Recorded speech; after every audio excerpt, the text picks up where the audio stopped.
Good morning. Praise Jesus. We start with an opening prayer. Thank you, Lord, in the name of the Father, and of the Son, and of the Holy Spirit. I thank you, Lord. I thank you, Jesus. I praise you, Jesus. I glorify you for this wonderful day that you have given us, for this wonderful week of retreat on this topic, overcoming fear. I thank you, Lord. I thank you, Jesus, that even though travel may not be possible, but you have given such wisdom, such technology through your wisdom, Lord, that we can reach countries, we can reach the ends of the earth through this medium of Zoom, YouTube, and the internet. Thank you so much, Lord. I thank you, Lord, that you have taken full control of Brother Johnson. You have taken full control of everyone that is coming to share on this topic of overcoming fear. Through them, Lord, you are setting your people free, Lord. Lord Jesus, your word is very clear in the Gospel of John. It is the truth that sets us free. Lord, listening to your word, and at the end of March 2020, I did not even get into fear, Lord, because the word was coming at me, and the word is so full of power that faith grew, and it was an awesome and incredible journey. Lord, I speak the same for everybody coming. Angels, in Jesus' name, I command you to bring them from north, south, east, and west, to bring this teaching this week, this retreat, to everyone's attention, everyone who needs this teaching, who needs to be set free by the truth. Thank you, Lord. Thank you, Jesus. Thank you, Holy Spirit, that you are working so mightily, that you are, through Brother Johnson, this teaching is so practical, so easy to understand. I thank you, Lord. I praise you and I glorify you for everything good. I ask all this in your mighty name, Jesus. Amen. Amen, amen, amen. That was wonderful. So you said that from March 20. Is that what you said? Yes, end of March. Yes, brother. Yeah. You never got fear. No. Okay. I'll tell you the reason why you never got fear. Okay? Okay. And once a person understands this, the person can live victorious every day of his life. Praise God.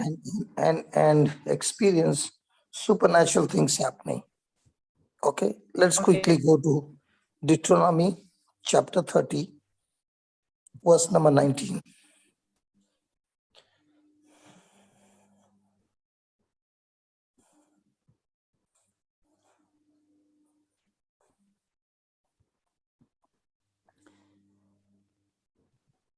Those who have missed yesterday, we had a wonderful topic on marriage.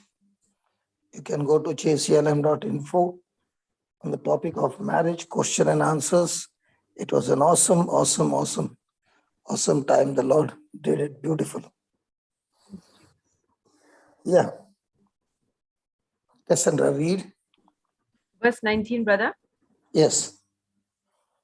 I call heaven and earth to record this day against you, that I have set before you life and death, blessing and cursing.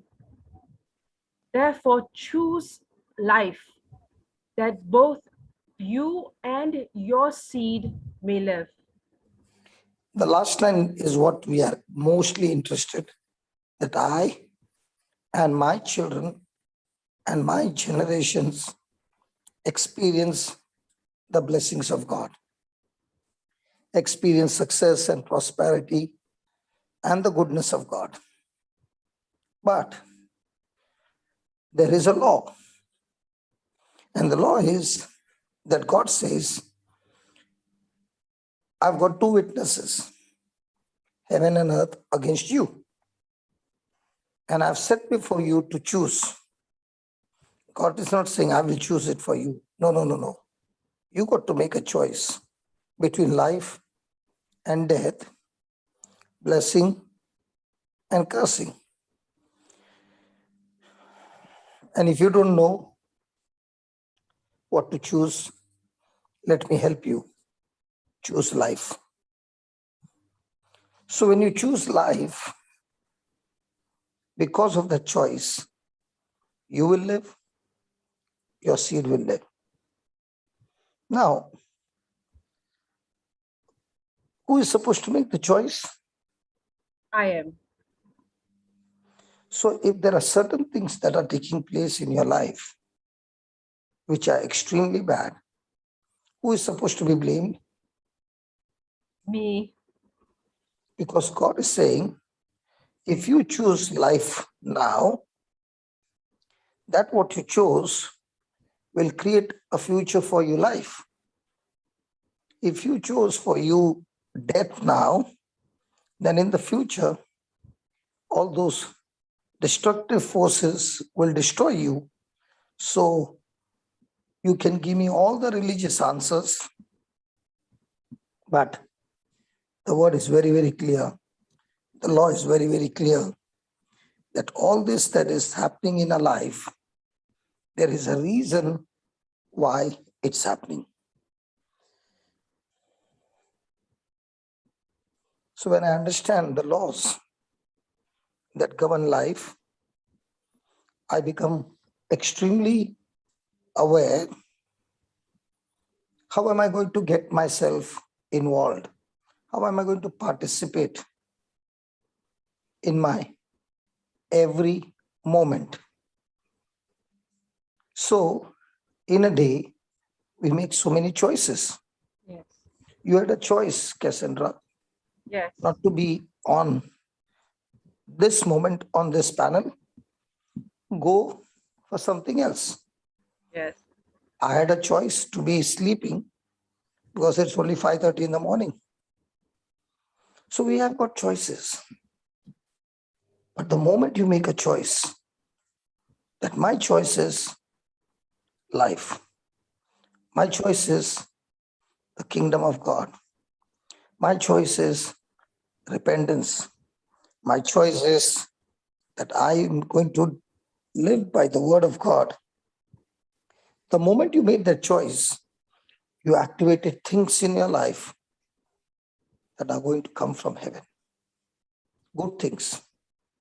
But the moment you made a wrong choice, that wrong choice has opened the door for destructive things to manifest. So, are you powerless against your enemy? No. No.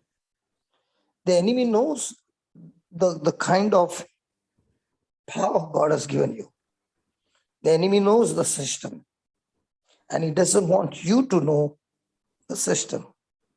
Because even if the enemy wants to do something, and if you have chosen life, the enemy has to subject to your choice. And therefore, he tries. The only thing that Satan has is deception and lies. So there is something called as, in chemicals, we say catalyst. Have you ever heard the word catalyst? I have, but I also must tell you the truth that I was listening to Mighty Moms and Dads, and I heard Giselle's answer and also yours.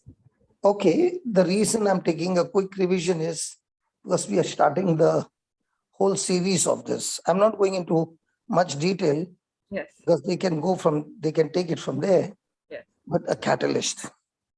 So you have heard about the word catalyst. So tell me, what's the catalyst?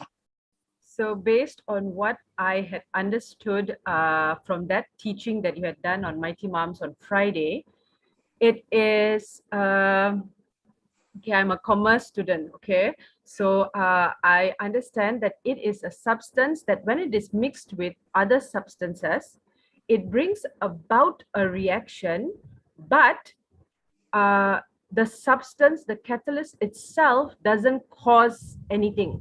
The substance by itself doesn't cause anything negative. Did I get that right, brother? See, whether the substance has been put or not, the result is A. Okay? Okay.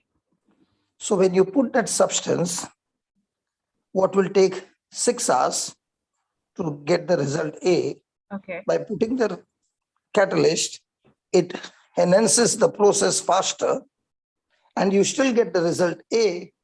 In spite of this chemical being put, it doesn't change anything. Okay.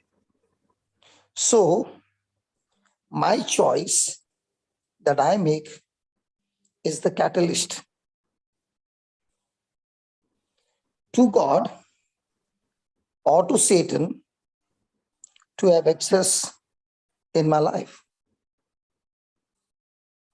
If I do not use the catalyst, the process remains hanging for a long time. That's why God says, you make the choice, and whatever choice you make, that shall be the way you live. So if you made a choice to choose life, your choice became a catalyst. Okay. So now, the moment you chose life and Satan is out there to bring destruction, your catalyst decision will stop all his works and the activation will move in your favor because you chose life.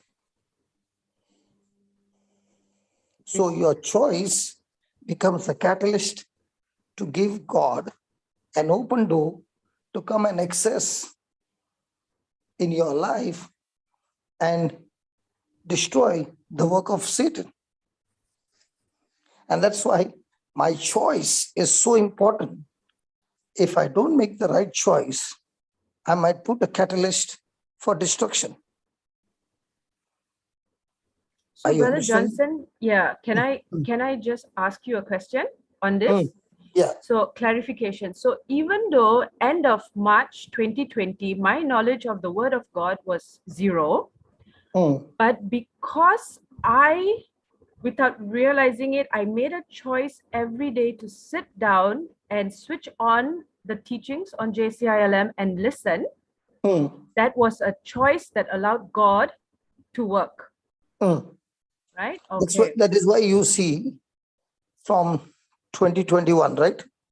2020, yes. 2020, okay. Yeah. 2020. Look at your life 2020 before and after. You're laughing. You cannot compare, brothers. 180 degrees. No. Why did you start laughing? Because it's so different. Okay. Let's put it this way. If you had to have the same knowledge of making choices 20 years back, oh my gosh. would you be going through the same journey that you went? Never. Okay, now in 2020, you lost your job. You lost your income. Yes. So with all these things negative around you, and you made a choice of life, how come you did not get into depression? No, I didn't get into depression. I didn't get into fear. How come you did not get back to your bad habits? All I did was I turned on the teaching. How come your friend circle changed? How come the words coming out of your mouth change? Yes. So it was not that you change. Please remember, it was not you who changed. Yes. You heard the gospel and you made a decision, a choice to go with the gospel. That seed that you received in the word form, loaded with the power of God. Now your choice became a catalyst. in no time, you began to breathe life in spite of whatever was going in your life. And you began to experience a life that you have not experienced in your lifetime. Yes. Right? Yes. Absolutely, brother. And you got into a new addiction now. Yes. Now you begin to realize, when I make a choice on life, I have the power to do something that God has designed for me, God has planned for me, that even though these things were growing in my life for the last 20 or 30 years, which was not at all of God, you had the power to destroy it. You had the power to stop it. You had the power to prevent it. How did you do? How did it happen now? Why it did not happen for all these years? Because you discovered the spiritual law to make choice. Yes. Now, let's put it the other way around. Okay. Let's say you were listening to the word of God for 6 hours. Okay. Out of the 6 hours, how many hours did you pray? If I was listening to the word of God for 6 hours, no, I wouldn't have prayed at all. I'd have been just listening. Then how come your life changed? Now I understand the truth, which is Romans 4:17. Why is it that all your life you have been praying and you are still a slave? Now you are praying very little, but feeding yourself with the word day and night and making choice on the word. Now why is it working? Because my words are now aligned to the word of God. Because It's now like you that realize. example. Yeah, give me. That example that you give, Brother Johnson, you see all the examples we use, praise Jesus, the examples that you have, that the Holy Spirit has given through you. You remember you said there was when a man and a wife go in front of the priest, and the priest tells the man, do you take this woman to be your wife? And he says, yes, I do. And then he asks the wife, do you take this man to be your husband? And she says, yes, I do. My mother told me to. And because she has said, added on extra, the priest cannot get them married because he needs to find out why the words have changed. It may look like it's similar, but because she added on, my mother told me to, he has to find out. So in the same way, my prayers have always been never aligned to the word of God. Mhm. So when it got aligned to the word of God, things are the grace of God is manifesting the glory of God. So don't you think everything starts when you understand the law that govern your life? Okay, let's put it this way. What's the law? The It law of is gravity. Come on, the law of gravity. I'm not talking the police law. I'm talking about the principle law.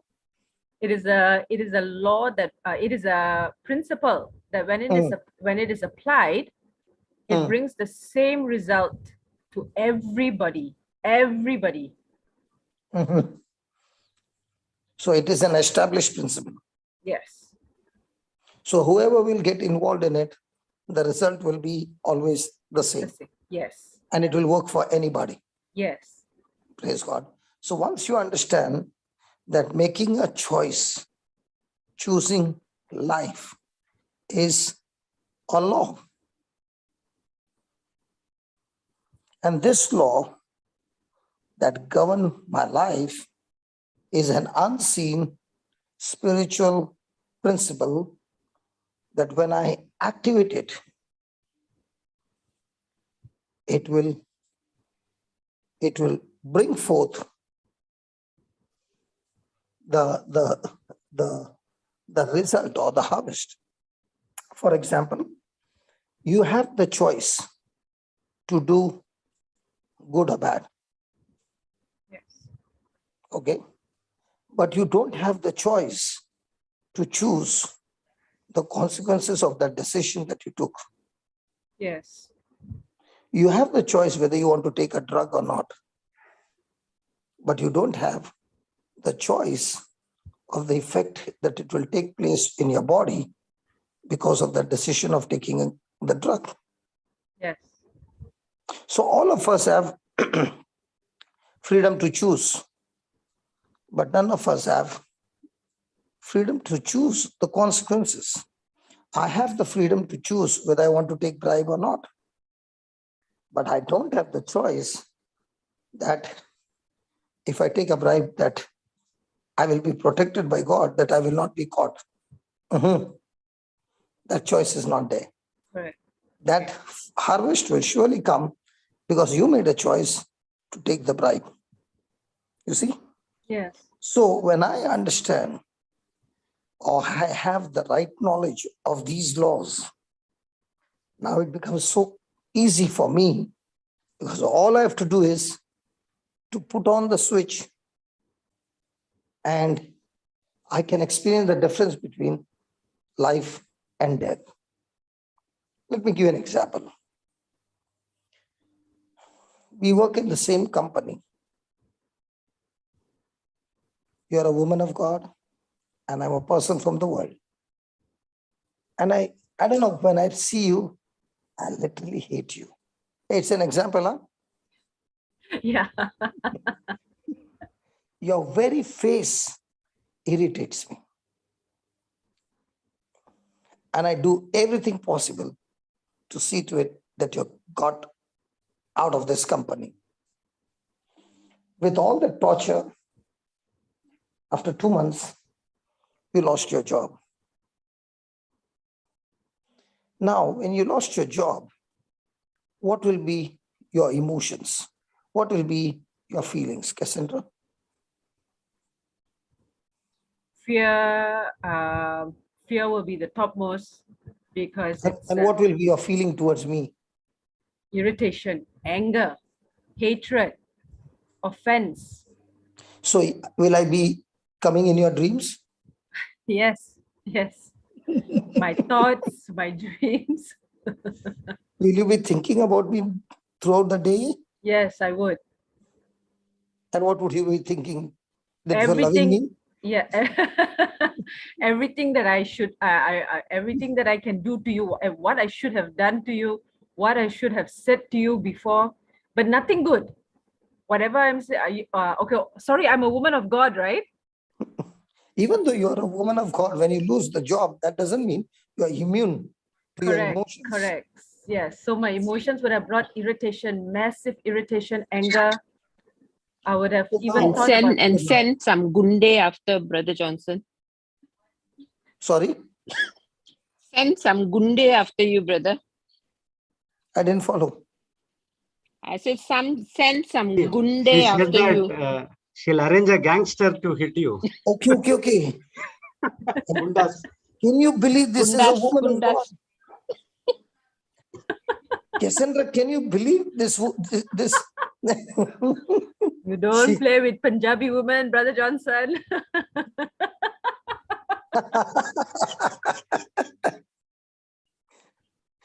Okay.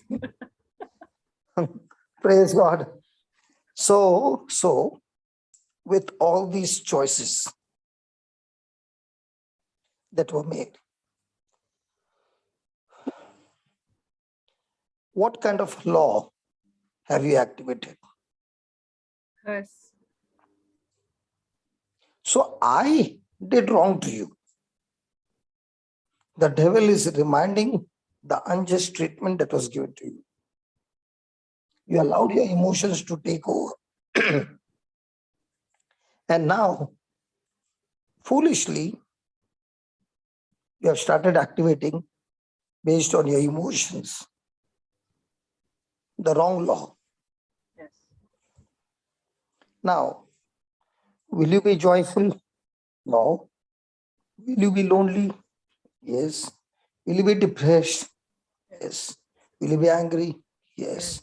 Now, is there a full opening of demonic activity in your life? Absolutely. Yes.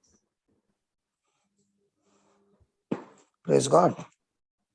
Praise God. So when a person is unfamiliar with the concept of spiritual laws and how they work, what does the person do? Quickly reacts.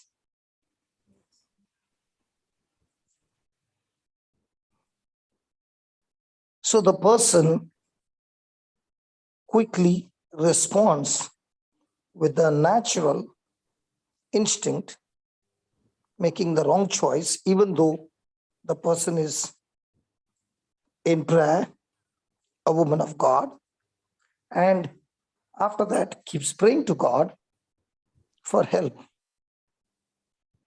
Now, who is the one who made the choice? I made the choice. And now you are asking for help. Yes. Can help come unless you have to repent and deactivate and make another choice of choosing life. Yes. Praise God. Praise God. Are you following? Yes. Yes, brother. So somebody will say in a situation like this, what should be the response? I've seen for me 1 Peter 3:9 works all the time because it's a law. Yes. Yeah, Brother Jude just put it. 1 Peter 3:9. It always works for me.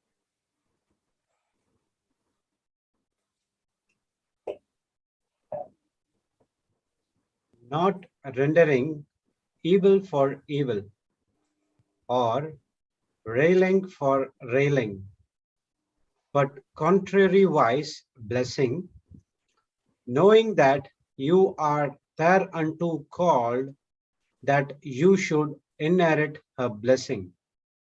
Now, Sindra, before we understand this law, there's a law of gravity, right? Yes. So if there's a law of gravity, you know without a doubt, anything I throw up, it will come down. Yes. Can you deny it? No. Now, is there any way for you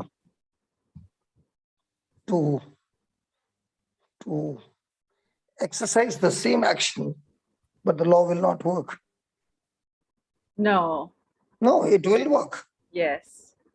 So once you understand that this law works, for example, somebody will say, I don't believe this law of gravity. And I can prove to you that I don't believe it and it won't work for me. So he decides to go on top of the building and jump. So will it still work on him?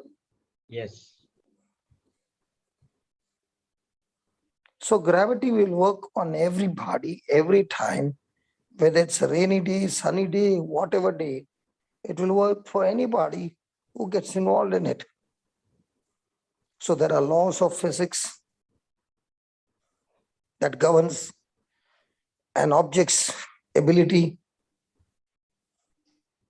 Now, if you see a plane, it has got the ability to operate on the law of gravity. But when it fires the engine, it operates on another law that supersedes the law of gravity, and that is the thrust and lift. So on the runway, when the plane goes at a speed of 300 kilometers per hour, it's the air that builds pressure coming on the opposite side that lifts the plane up. Now, when I understand about the law of gravity, I need to also understand the same it is with the spiritual law. And 1 Peter 3:9 says, when somebody does anything wrong to you, your response should be, I'm not going to do wrong to you. I'm not going to insult you. But I make a choice to let you go free. I make a choice to forgive you. I make a choice to love you. I make a choice to pray for you. I make a choice to speak good about you. Now, the moment you made this choice, the Bible says, you shall inherit blessings.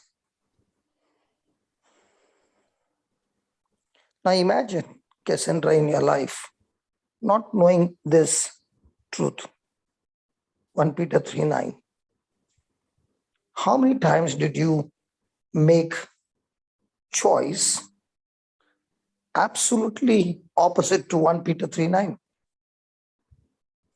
Sitting in the church during mass also made the wrong choice, brother. So there's no counting how so many times, brother. Every time. I don't think I have ever made a choice that was aligned to 1 Peter 3:9 before coming into the word of God.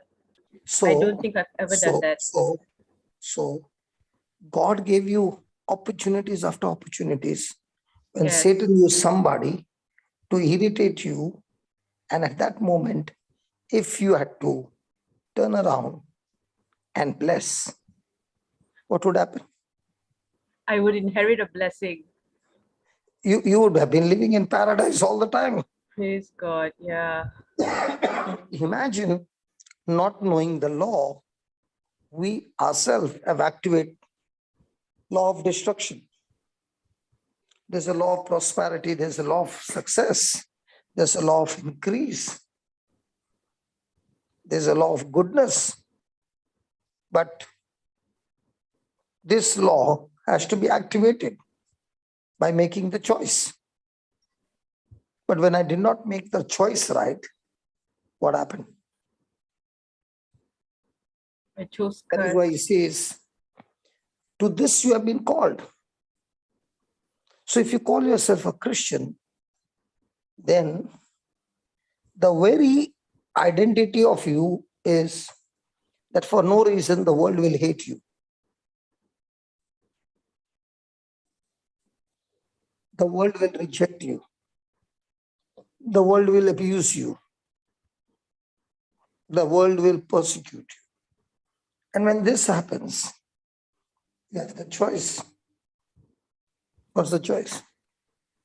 Turn around and bless them. Amen. Pray for them. Don't curse them. You win. Let me give you another one. Matthew chapter 5. But these are the tools I've been using all my life. Matthew 5:10.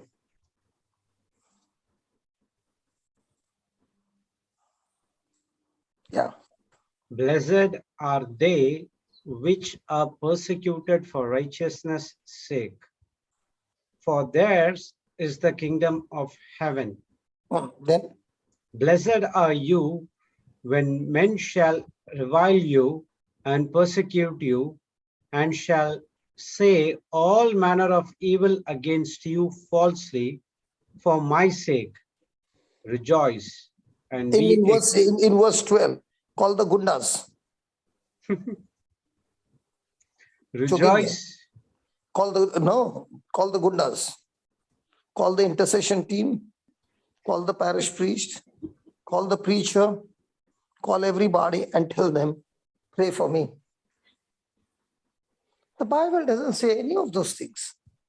The Bible says, rejoice, then And be exceeding glad, mhm, for great is your reward in heaven. For so persecuted they the prophets which were before you. so is there an opportunity for me to activate this law? Yes. Yes. But do I do it? I do it what I see everybody does. Yes. call for a fast. Let's pray. If any time a person needs to celebrate, this is the time of celebration.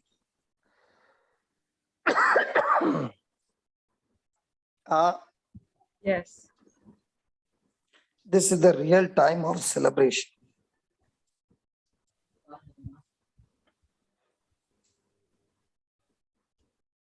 So, now that we understand these words in the Bible are tools for me to make my choices. And if I'm smart enough to make the choice based on these truths, I have already activated my future.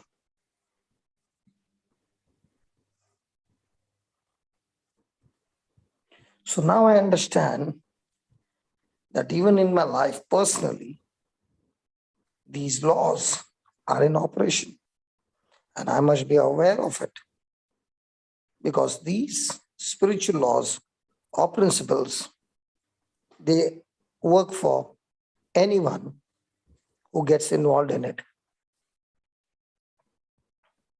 So the result, the harvest that you are looking for will only come when you activate the law of life. It's guaranteed to come, just as you know the law of gravity works. When you throw something up, it has to come down. But what happens? Our own ignorance, our own foolishness, our life governed by emotions and feelings, we make the wrong choice. And the result is I activated the wrong law that has activated a lot of problem in my life. Yes. So I'll have to come to this point to realize that if I continue to make these wrong choices and at the same time make excuses to justify that it is, you can keep on arguing and all that. Mm. But remember, once the law is activated, you can make all the excuses of the world, but that will not change your situation. But if you quickly take responsibility of what has happened and say, let me switch it off and let me switch on the life that Jesus came to give me, everything can be changed. The devil is so very happy when people give excuse and justify. You know why? Because with their excuses, foolishly, they keep on arguing, but the law is still active of death.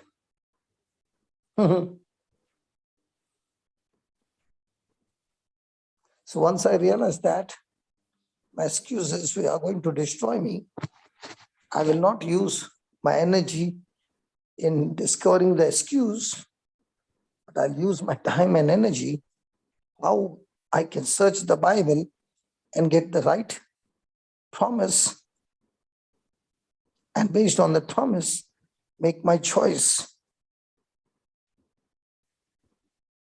So if I don't get hold of how important this law is, because this choice is what is going to govern my life. If I don't understand that, I'll end up blaming God. I'll end up blaming the devil. I'll end up blaming everybody else when things go wrong.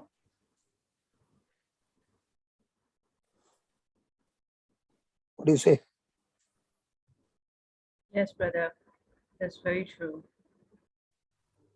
Because we did not understand this law, we were about to live in paradise.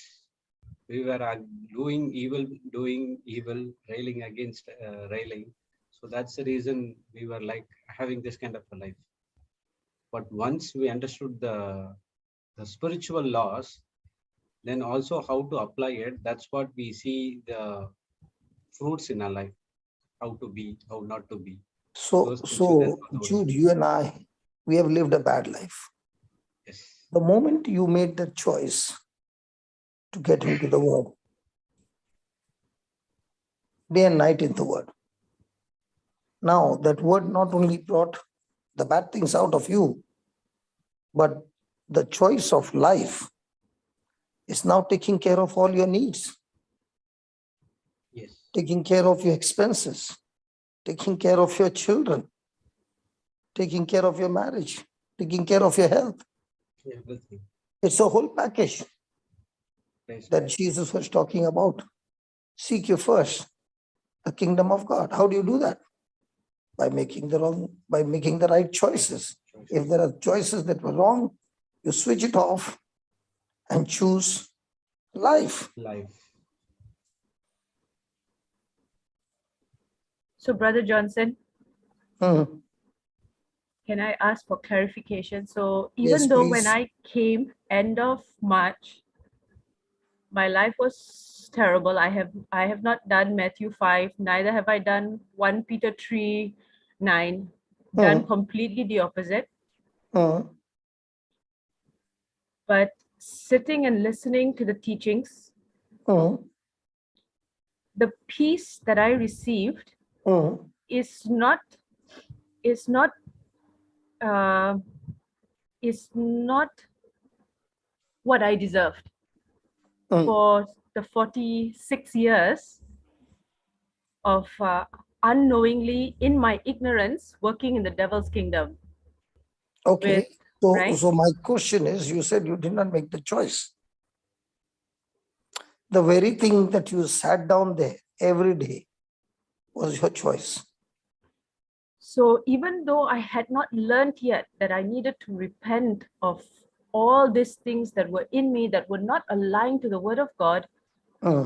Matthew 6:33 got into action already, because the Hmm. peace and joy that I had being a business owner, and my business is not even a essential business. That means I had to close. There was no option for me to do any sale, not at all.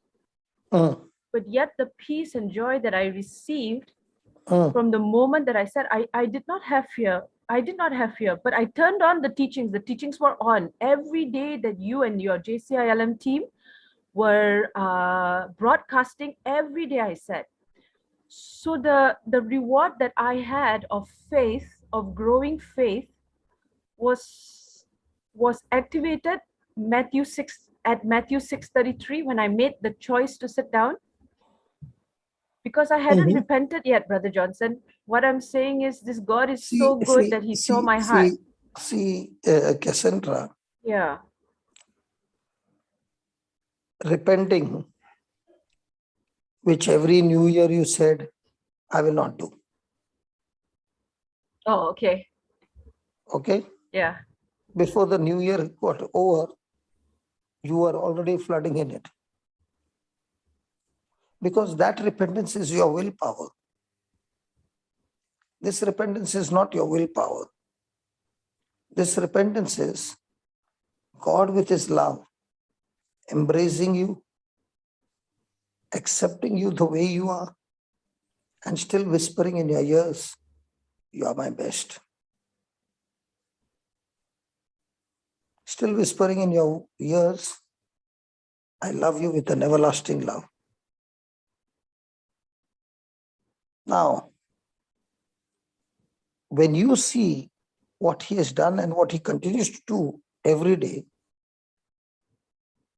and now comes the old choice. Your old friends are calling you. It doesn't take even a second to say, I can't come. Why it is happening so quickly? I can't come. Because that seed is not there anymore. If that seed is there, then he'll say, I'll let you know in another half an hour. So that seed is there. When the seed is not there, I hate it. I'm not coming. When the seed is there, I love that also, and I love Jesus also. There comes the problem. When you get tempted about something, it's a proof that seed is there. The enemy has some ground to get in. But like Jesus, he opened the scriptures out of his mouth. Now what happened? He made choices, what his father spoke to him in the word. What happened to the devil? Huh? Devil fleed. So also, when you make a choice to what the word of God says, what happens to the devil? Yeah. It runs away. There's nothing there. See, the devil does have a hand in many negative things, okay? But those negative things can't happen until I've given him the permission by my choice.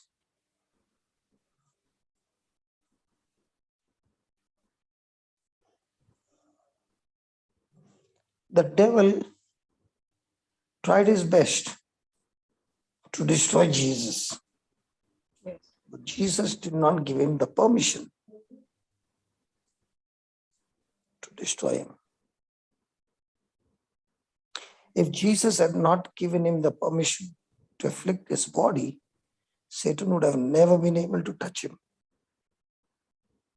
But Jesus had to give him the permission to afflict his body, because only then the consequences of a sin, penalty, which had to be paid by the crucifixion on the cross, he became a substitute and took it.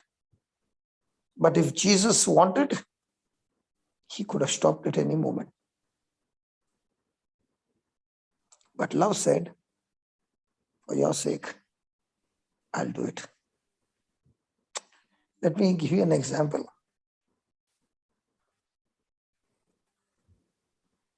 There's a small boy. He used to sit on his mom's lap and the mom would feed him. And when he would sit there, he would always be playing with his mom's stomach, with his hand.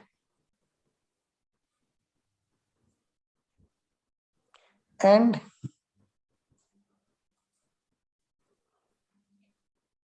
he one day saw that the skin of his mother's stomach, and there were all stitches there. So he got scared and he asked his mother, what is all this? And the mother smiled and said, son, to get you into this world, I had to go through the cut. Because if I wouldn't go through the cut, you die. I had no option but ready to give my body to be cut so that you could come into this world. The son would come every day and kiss those stitches.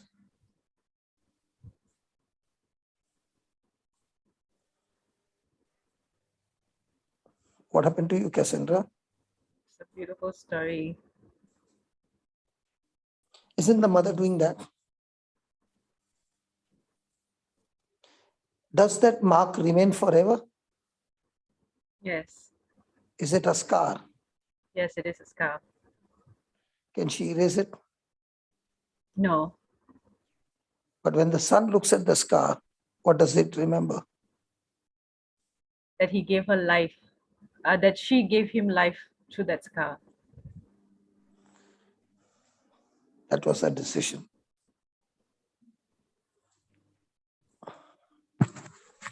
You know, when you look at natural examples, you can use those parables to understand the Bible, to understand love.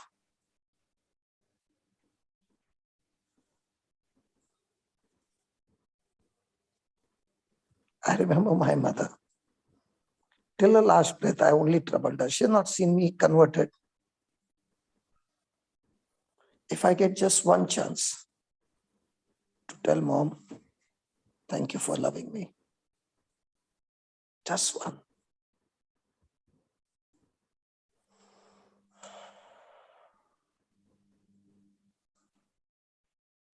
In spite of all that I did, there's not a single day that she stopped loving me.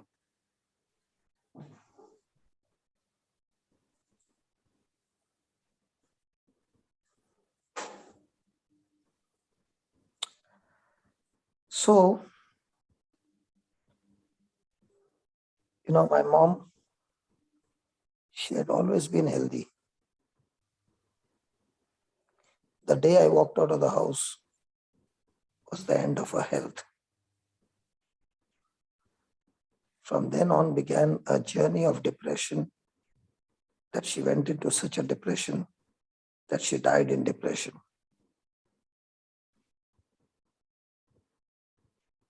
And do you know when is the funeral day? On my birthday.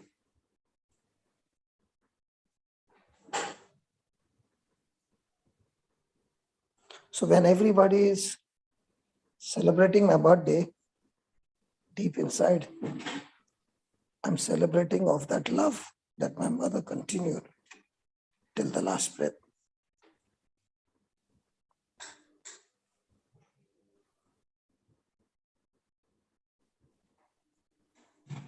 Do you think it's a coincidence? The two dates together? Yeah. No. If I had not taken that step of walking out of the house, my mom would have been alive.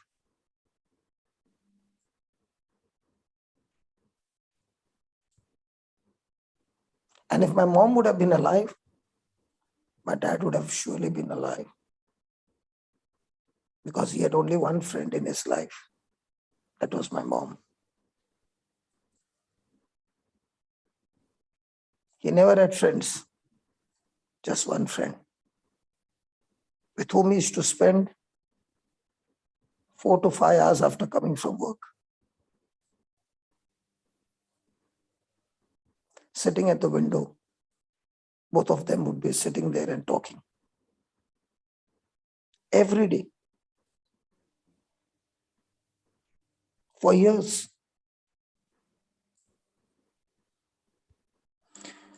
When I look back, I understand that nothing just happened.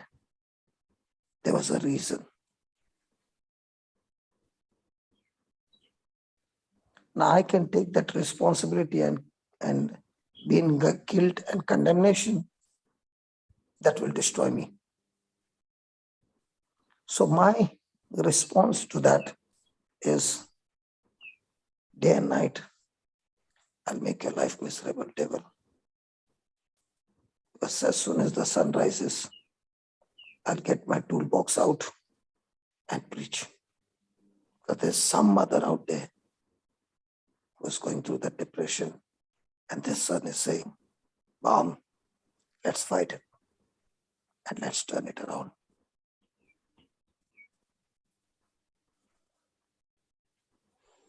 That's why you don't see me taking holidays. The mom had a scar. Even I've got a scar. And this car tells me, come on, get up. Somebody's dying. Preach so that the person will change the decision and make the right choice.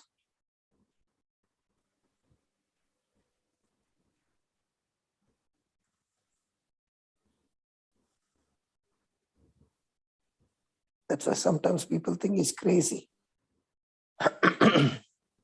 Why should he speak from morning 7 o'clock till midnight? Because I don't know which part of the world, at what time, what message will change somebody's life.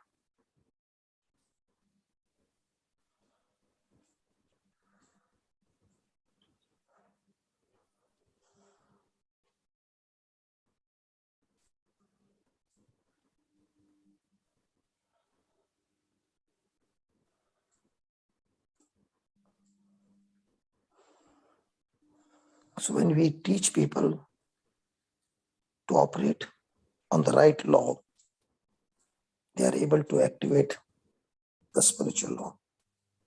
So even though Satan has a hold on their life, his grip over them is destroyed. I don't have to tell people, pray, pray, pray. I have to tell people, listen to the truth and make the choice on the truth. The rest is going to be history.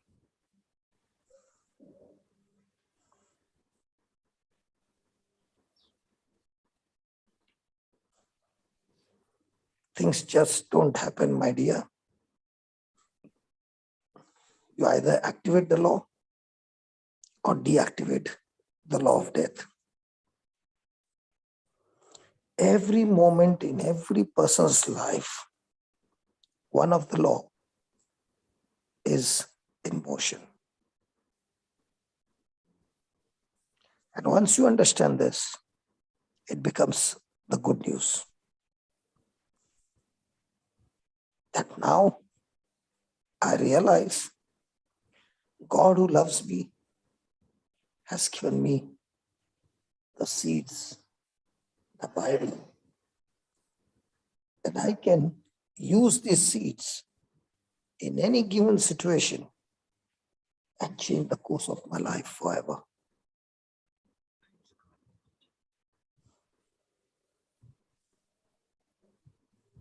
That is why day and night, there's only one thing being spoken. Listen to the word and make the choice. Listen to the word and set your thermostat. Don't talk like a thermometer. You just activated the law of sin and death. Set up your thermostat.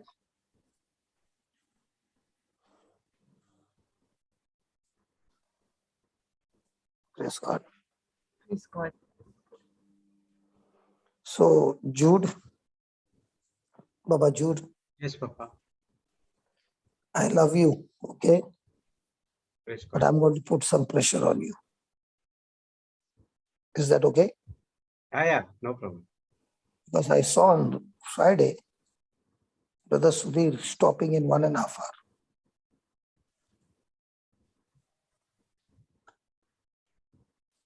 Brother Sudhir? Brother Sudhir stops his teaching in 1.5 hours. And then he gives a recess of 10 minutes. Yes, And then he starts the class again. yes. In this retreat, we are going to do the same. Okay. Is that okay with you? Yeah, that's fine. Sure, no? Jude. Okay, this one. No. No? We're going to have only the break after the sessions, right? Not in the middle. Okay. So this is called as discrimination. For Brother Sudhir, he gets a break for 90 minutes. I don't get a break even after 5 hours. Doesn't matter. I will not activate the law of hurt. I will still love you, Jude, Praise and God. I'll bless you. Love you too. This is called as discrimination.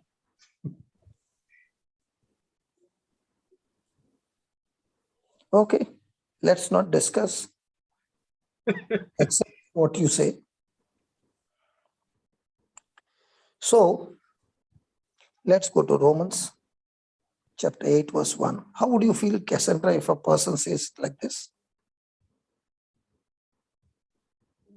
When I'm in the Word and I know you and I know Sister Jocelyn, I know that the main focus is not to have a break, because that 10 minutes break would have down something the would have session. been lost. Yes, In the 10 minutes, devil can do anything. that's right. So because I know you, because I know Sister Jocelyn and this JCILM team, so I know that that was a trick question for Brother Jude. That exception for Brother Sudhir is he takes only once in a day. So he said that I cannot continue like how brother is doing, so I need some break in between. So he is excused. Okay. Romans 8, verse 1.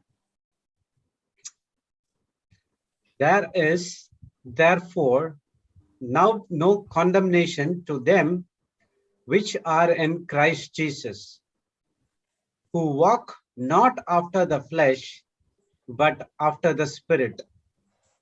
Okay. Cassandra, Yes. looking at your life, Yes, what decisions you had made, yes, and you remember your past, don't you think you can get into guilt feeling, oh yes, condemnation? yes, Now, remember, Jesus came to this planet Earth never to condemn anybody.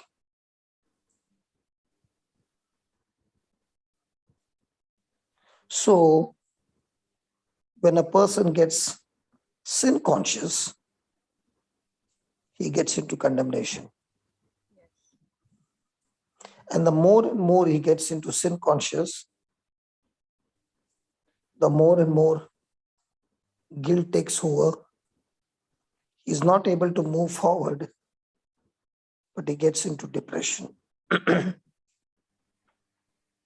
But the Bible says, even though your past has been bad, I don't think so it's as bad as Paul, who killed so many Christians. How many did you kill in Malaysia? with my words, No, I'm talking about physical death. physical none. What you're saying? But looking at your face, you look like a first-class killer with that Punjabi lady. Praise God. Hmm? She already got a gang. Praise God.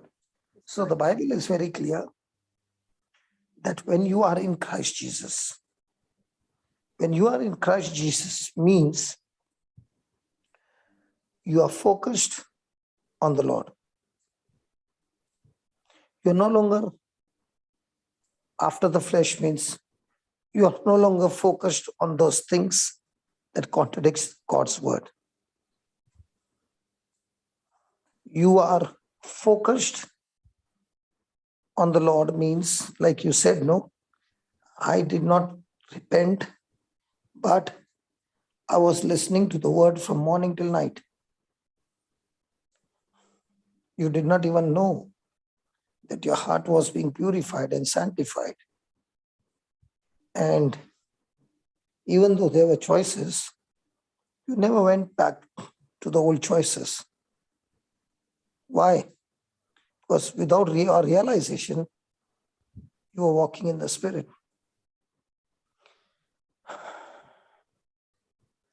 The world teaches you, first stop committing sin, then you will be filled with the Holy Spirit and you can walk in the Spirit.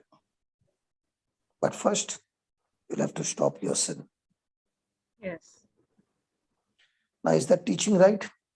No, you taught us the opposite. You taught us the truth. So first, the Bible says in Galatians 5:16,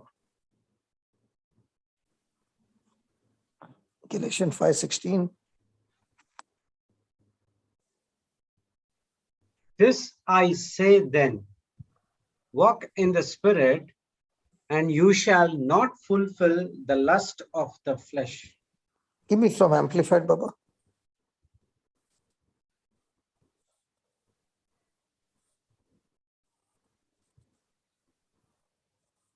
But I say, walk habitually in the Holy Spirit, seek Him and be responsive to His guidance.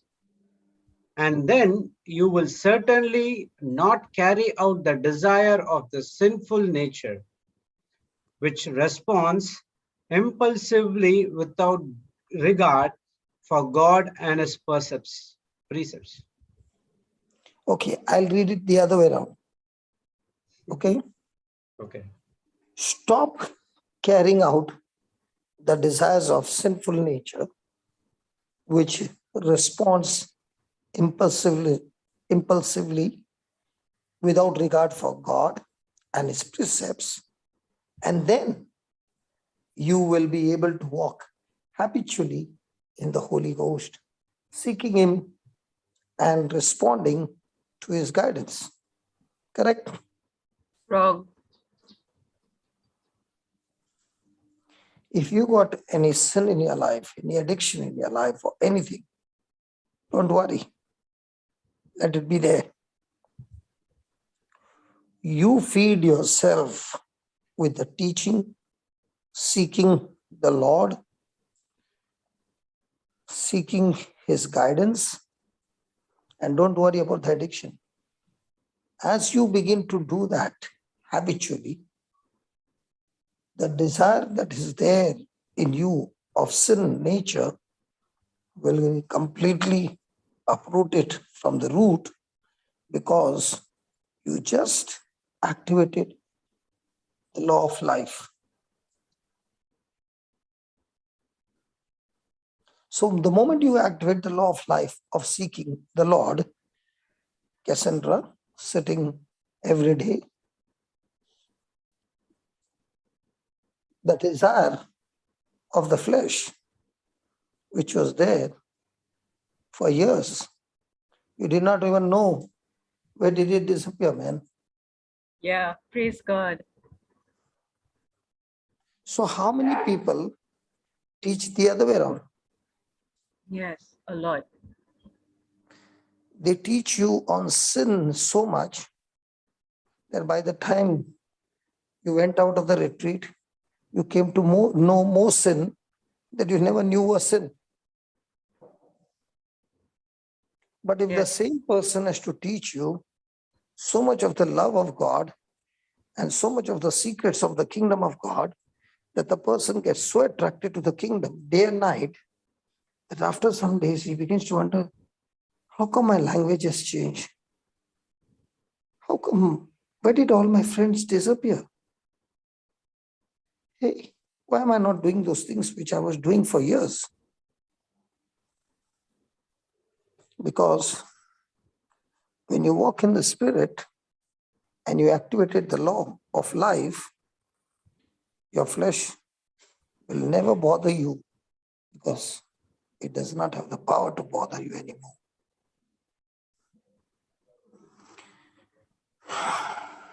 Praise God. Praise God.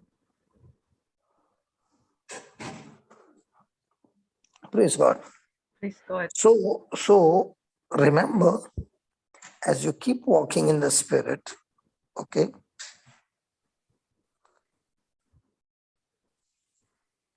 the desires of the flesh will not be accomplished. Do not give much importance to that flesh. No, forget about the importance. Even Yes. if the thought comes, it doesn't bother you, because you're not even paying attention to it. Not considering it, yes. So this kind of result will not be experienced by a person who is focused the other way around. He's saying, he's focused that I will not commit sin, I will not commit sin, and I will not commit sin, and I will not do this, and I will not do this. And then God will give me the Holy Spirit by which I will walk in the Spirit. He will surely fail. Yes. Yes. We'll end up in doing that sin. So, when a person is focused on studying the word, the person is loaded with the desire of God's love. But the same person, when he's not loaded with the word, then he's loaded with the lust of the flesh. Hmm. So the formula is very simple. I switched on the light in the bedroom and I did not even have to pray. Darkness just ran out. All those who are at home and it's still night and you just switched on the tube light, do you pray, God, please let the darkness go when the light is turned on? Because you know the law. The moment I put on the light, darkness will go. The moment I focus on the Lord, darkness will go. Thank you, Jesus. Thank you, Jesus. Thank you, Jesus. Thank you, Jesus. And therefore, in Romans chapter 8, verse 2, he speaks about the law of the Spirit of life in Christ Jesus and the law of sin and death.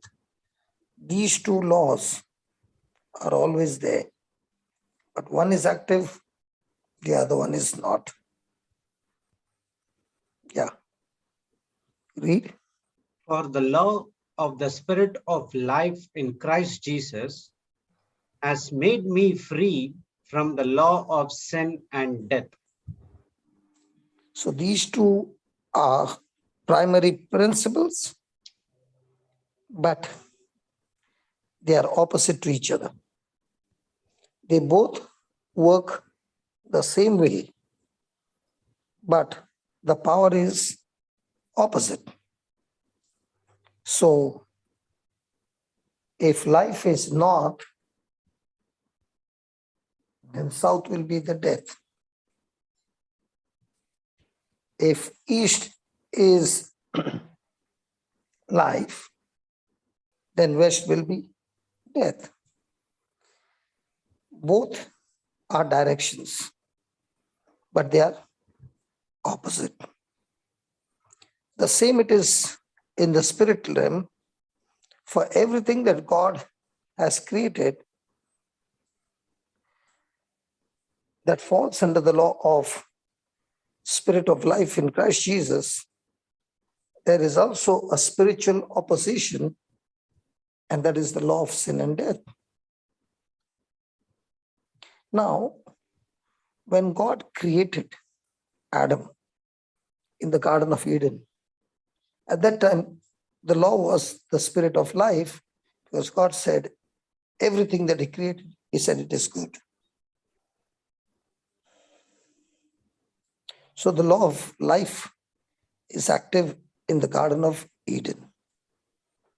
Now, Satan comes and gives words, deception, lies, making them believe it's the truth.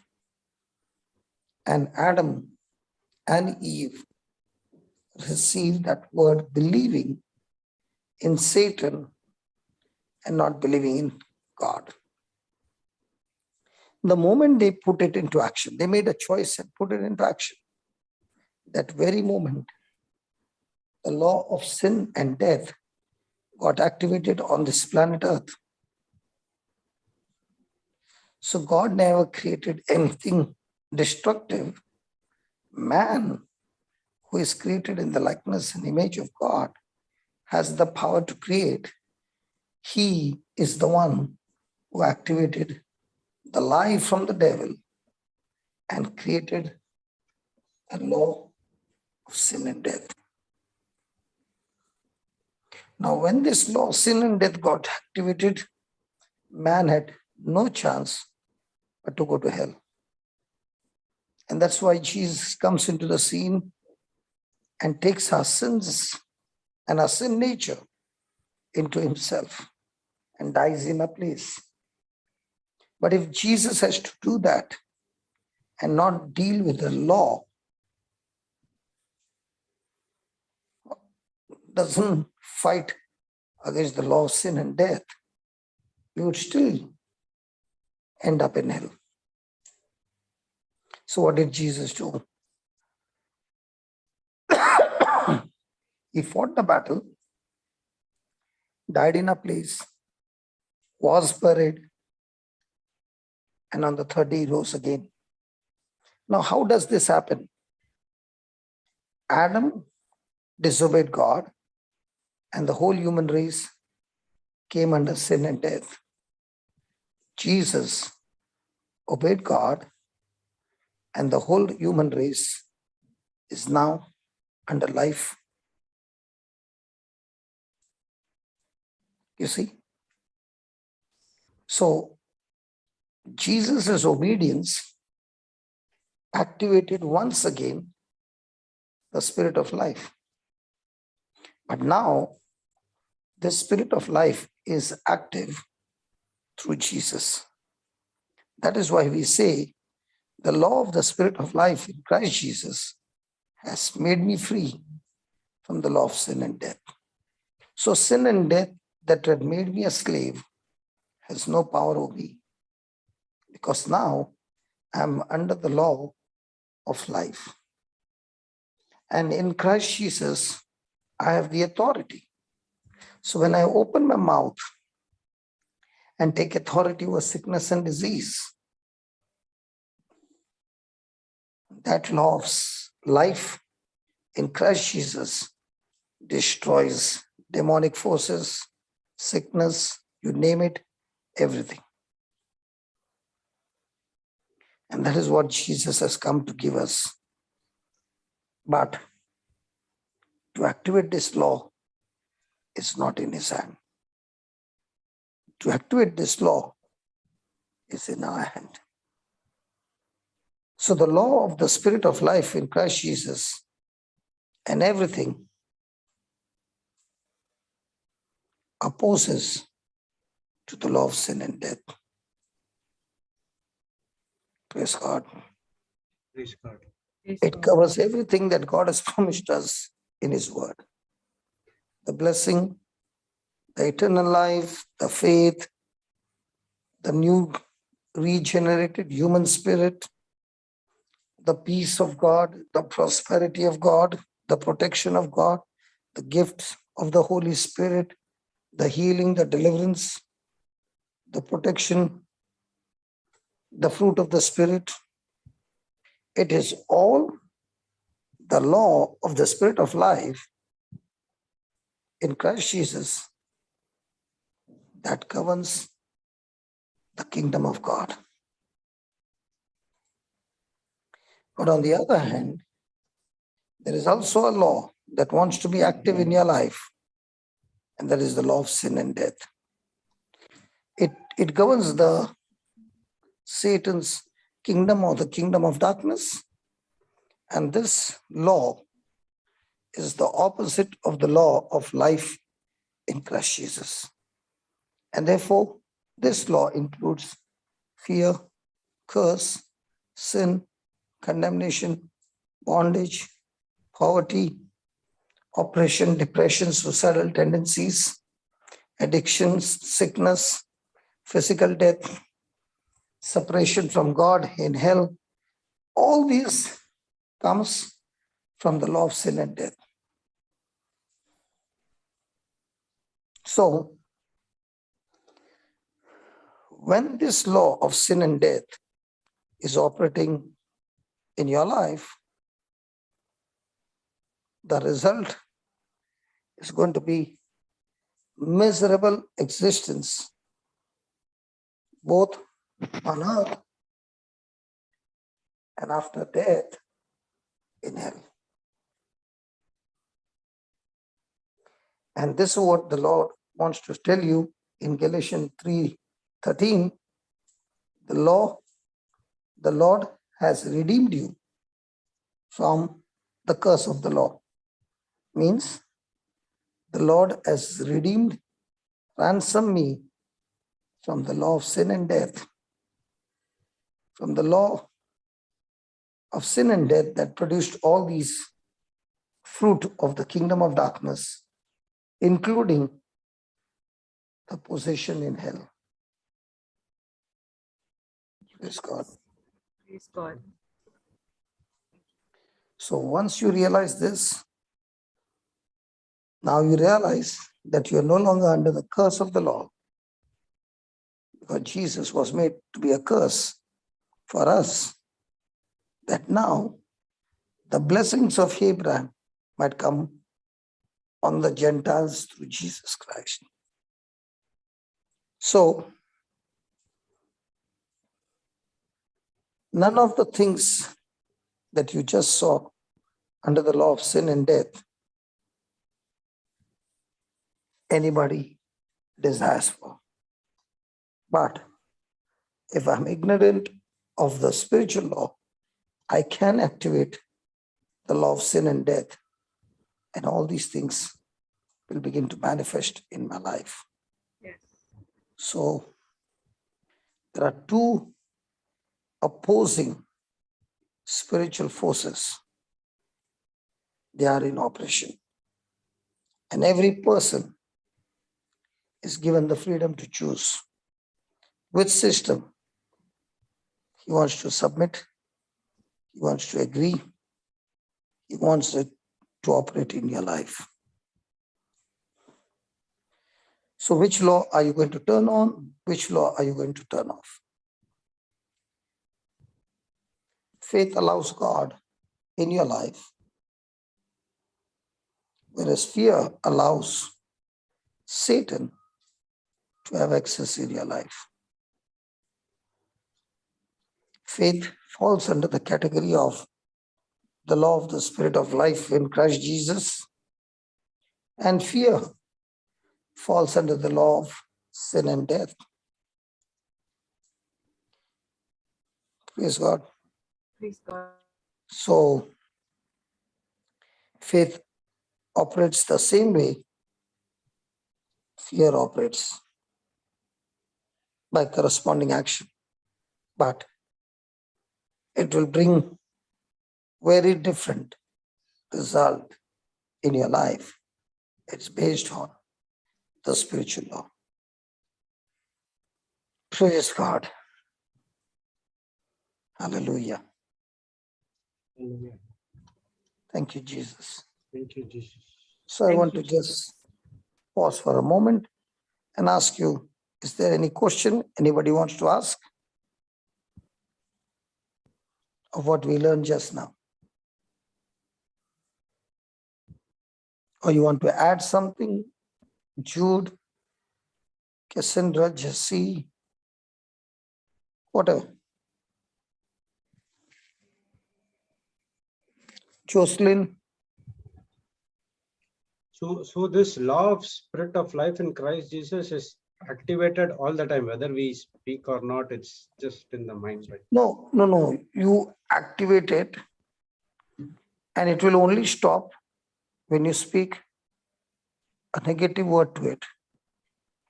You would have seen sometimes you spoke something and you forgot about it. But after a few weeks or months, those things just came to manifestation. And you began to wonder.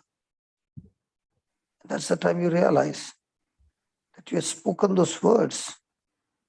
And those words took time, but they did come to pass.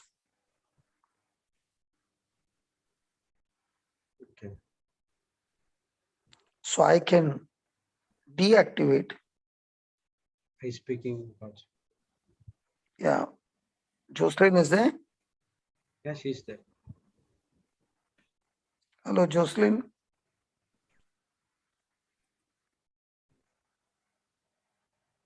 Praise God, Papa. That's not Jocelyn's voice. Yeah, that's my voice. Jesse here. Yeah, Can I Jesse, say, but- yeah. thank you, Papa, for the teaching. Can I say that this law of sin and death, it is always there, but it is only when I activate the law of Yes. spirit of life in Christ Jesus, Yes. then only it it takes over the law of sin and death. Just like how the law of gravity is always there, Yes. it doesn't cease to exist, is there every, But one is active, the one time. is deep, one is active, and one is switched off. They Ah. both can be active at the same time. Both will not active at the same time. Either the law of Yes. life in Christ Jesus or the law of sin and death. Yeah. So it's like just the plane, whether it takes off or not, it actually depends on the law of thrust and lift. Gravity is always there. It never Yes. ceases. Just like law of sin and death is always present. Yes. It doesn't cease to exist. Because Yes. Okay, just wanted clarification on it. Thank you, Papa. It is only when you fire the engines, the plane takes off. In the same way, when you fire your engines of faith by choosing life, your flight will take off. Yes. Praise God. Praise God. It's not. Anybody? Sister Vandana wants to share something. Yeah. Yes, sister. Oh, you are cool. Yeah, you can unmute your mic now. Praise God, everybody. Good morning. Good morning. I just wanted to share what Brother Johnson just said, that, that whatever we may have said something and must have forgotten, and after some days or after some time, the manifestation is there. This is what had happened with me, that about a year ago, I was returning from my office, and it so happened that I was on the scooter pillion as a pillion rider, and auto rickshaw just passed by my side, and it brushed my foot, my left foot. So I was so scared at that time that I said, oh my God, if it would have been fast, it would have broken my foot. And that moment, there's on that way, there's a hospital on the right-hand side. So I said, and then I had to go into this hospital. And then after feeling this, I forgot. But for the entire 6 months, whenever I would come down, go to office, or I would return, this fear would come at that point, when I would get down the bridge, and I would remember, and I would try to protect my foot, and I would look at the hospital. Unknowingly, I was not realizing that what damage I was creating for myself. And in the month of May, I just slipped in the water, and the same foot I broke, the same ankle, and I landed in the same hospital. And I was wondering, I said, Lord, how did it happen? Because you say that angels all around me, and I was I was arguing with the Lord. And there I was reminded that the entire thing, what happened with me, it was I who had planned. And that was a moment that I got a jolt. I said, oh my God, unknowingly a fear gripped in me. And the rest is the history. I had to undergo an operation, a surgery, and a lot of things. So that's what I wanted to share. That, but when I realized, I immediately I canceled, and I, in the name of the Lord, I said, I'm so sorry. And that's what I did. Praise God. Okay. Let's go and study the currency now. 2 different currencies. One currency from the kingdom of heaven, and the other one is the currency from the kingdom of darkness. Praise God.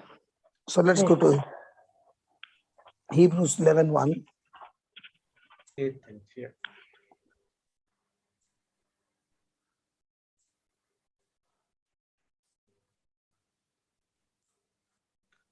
Now faith is the substance of things hoped for, the evidence of things not seen.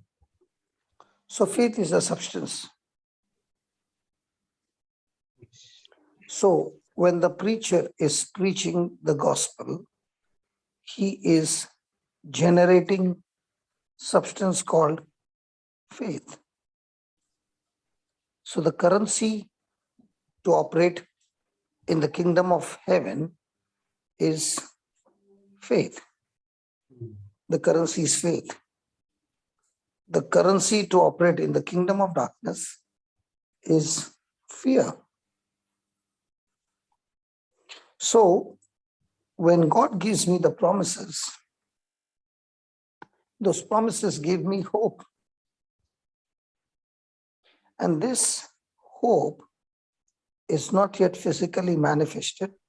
It is still in the spirit form, waiting to come into physical form. So there is no evidence of things seen. So in other words,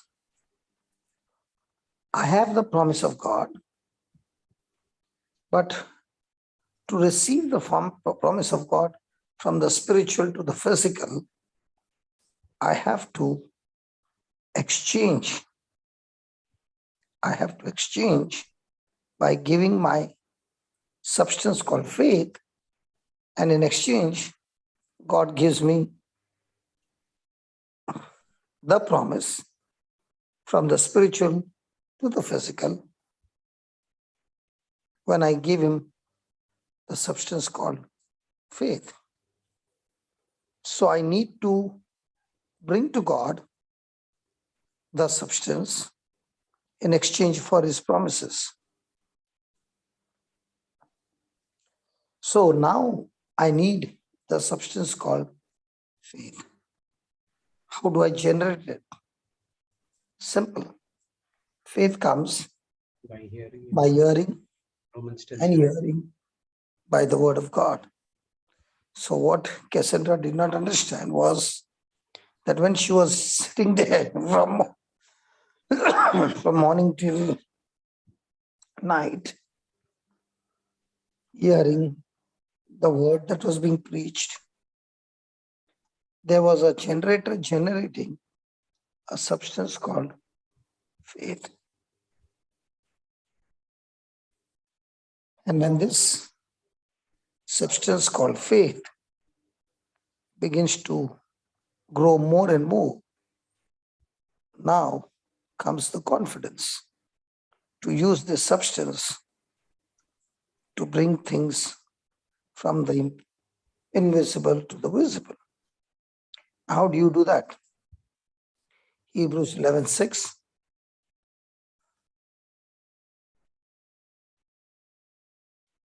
But without faith, it is impossible to please him. For he that come to God must believe that he is, and that he is a rewarder of them that diligently seek him. So, if I want to please God, the only thing that can please God is the substance called faith that is generated by hearing his promises. So, just the way it is impossible to please God without faith, it is also impossible to receive from God without faith. I repeat again, it is impossible to please God without faith. In the same way, it is impossible to receive from God without faith. So I must have faith in order to lay hold on To promises of God. the things that God has promised me in his word. So these promises are actually spiritual forces that turn on the law of spirit of life in Christ Jesus. So to put it on, I have the choice. And when I make that choice to use my faith, that choice is getting ready, preparing the groundwork to bring things from the invisible to the visible. In the same way, fear also is the opposition of faith. And it is exactly opposite. It is also a spiritual force. But instead of connecting a person to the things of God, it connects you to Satan's plan for your life. Praise God. So when a person is operating in fear, the person's thinking or focusing on things will be on problems and not on God. So this fear that is running now, the process going on in a person's mind, it is going to get the person connected to the kingdom of darkness. So many people think having fear keeps them safe. But actually speaking, having fear activates the law of sin and death, and therefore opens them to every destructive force the enemy can use in your life. It is the substance of things that nobody would ever want in their life. Nobody ever wants for things to go bad in their life. It is evidence that what you are afraid of will eventually begin to manifest. And therefore, fear always pleases Satan because that's where he gets the control over a person's life. So fear gives Satan full access into every area of your life. And that's exactly what happened in Job's life.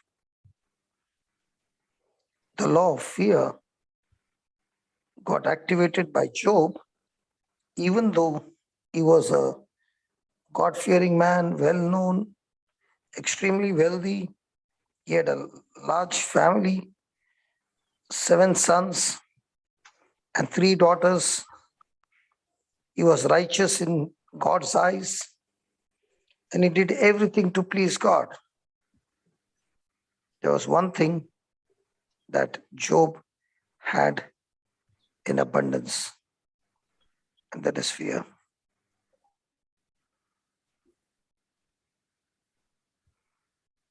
That fear was a demonic force.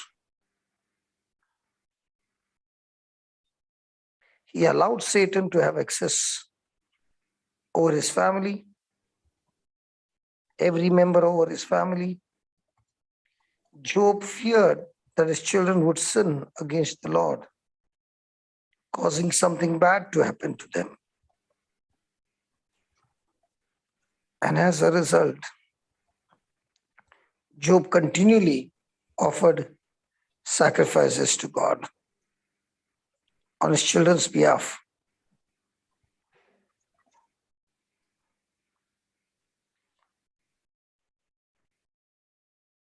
Praise God. Praise God. Whew. Praise God. So his action was fear-filled action, fear-based action. And whether you believe it or not, according to the law, that Job chose to actually allow fear To get into the family, and fear not only got in, fear destroyed his children. Fear destroyed all his goods. 10 children died in one day, and he lost everything. And that's why Job says in 3:25, Job 3:25,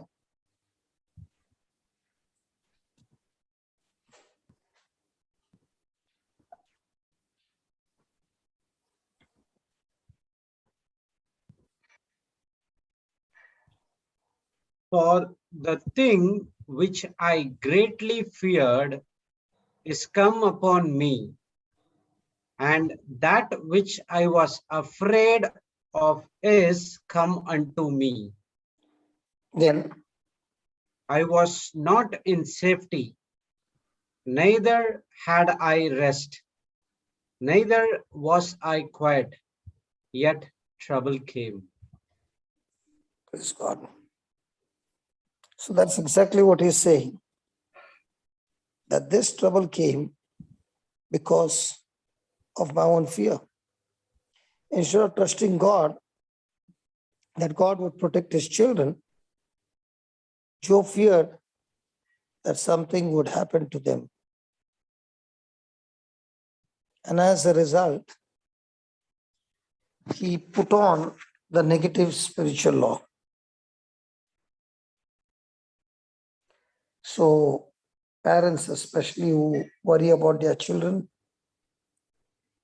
come on, that worrying is not going to do anything to protect them. In fact, worry is a form of fear. It is not spiritual.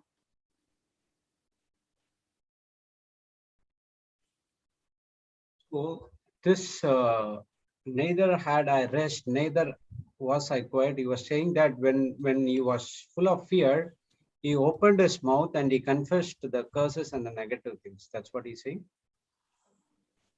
Just put the amplified.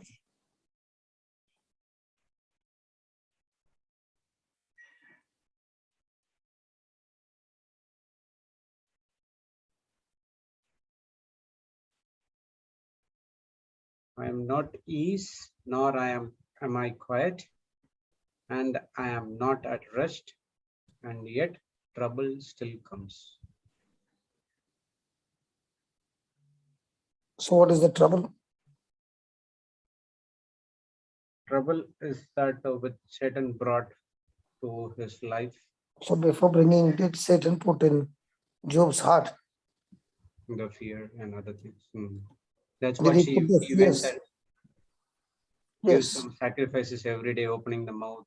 These fear. Okay.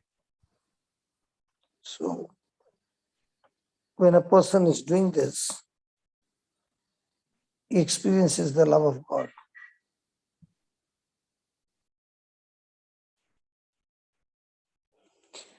Thank you, Jesus. Thank Thank you, you, Jesus. How Jesus. can he experience the love of God if we operate in fear?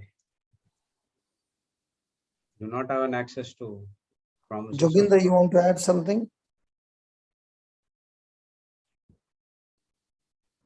So, brother, I'm just listening to it. Okay. I'll add no one. What about you, Cassandra? No, brother. It is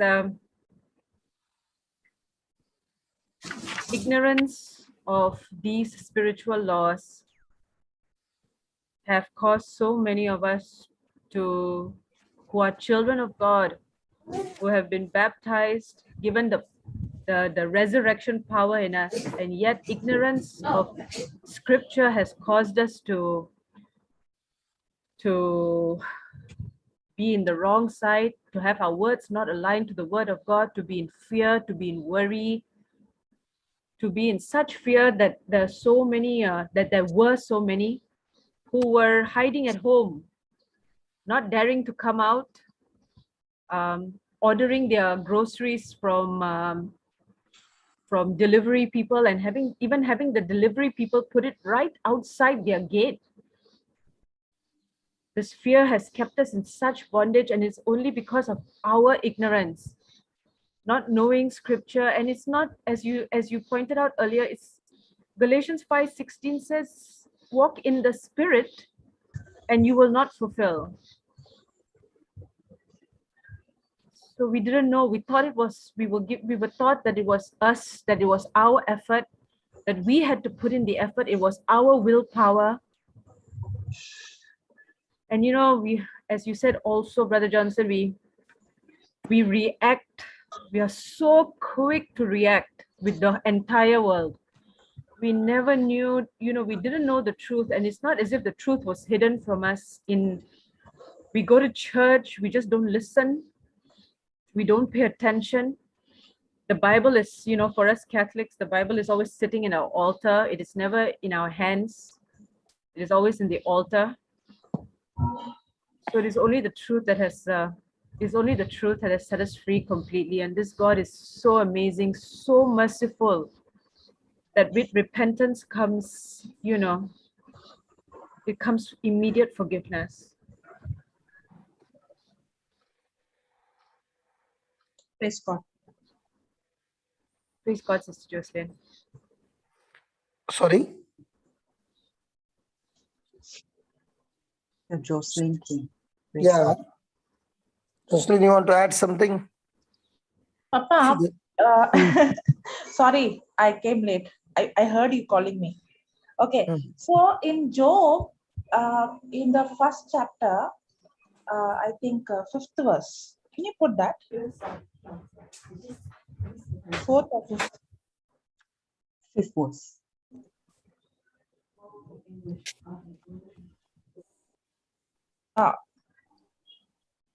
Okay.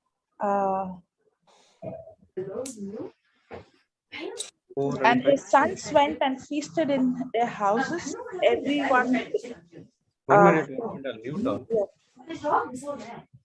What happened? Some noise is coming. Okay, you can unmute and speak. Sorry about that. Sorry. Okay. I think it is the 5th verse. Yeah.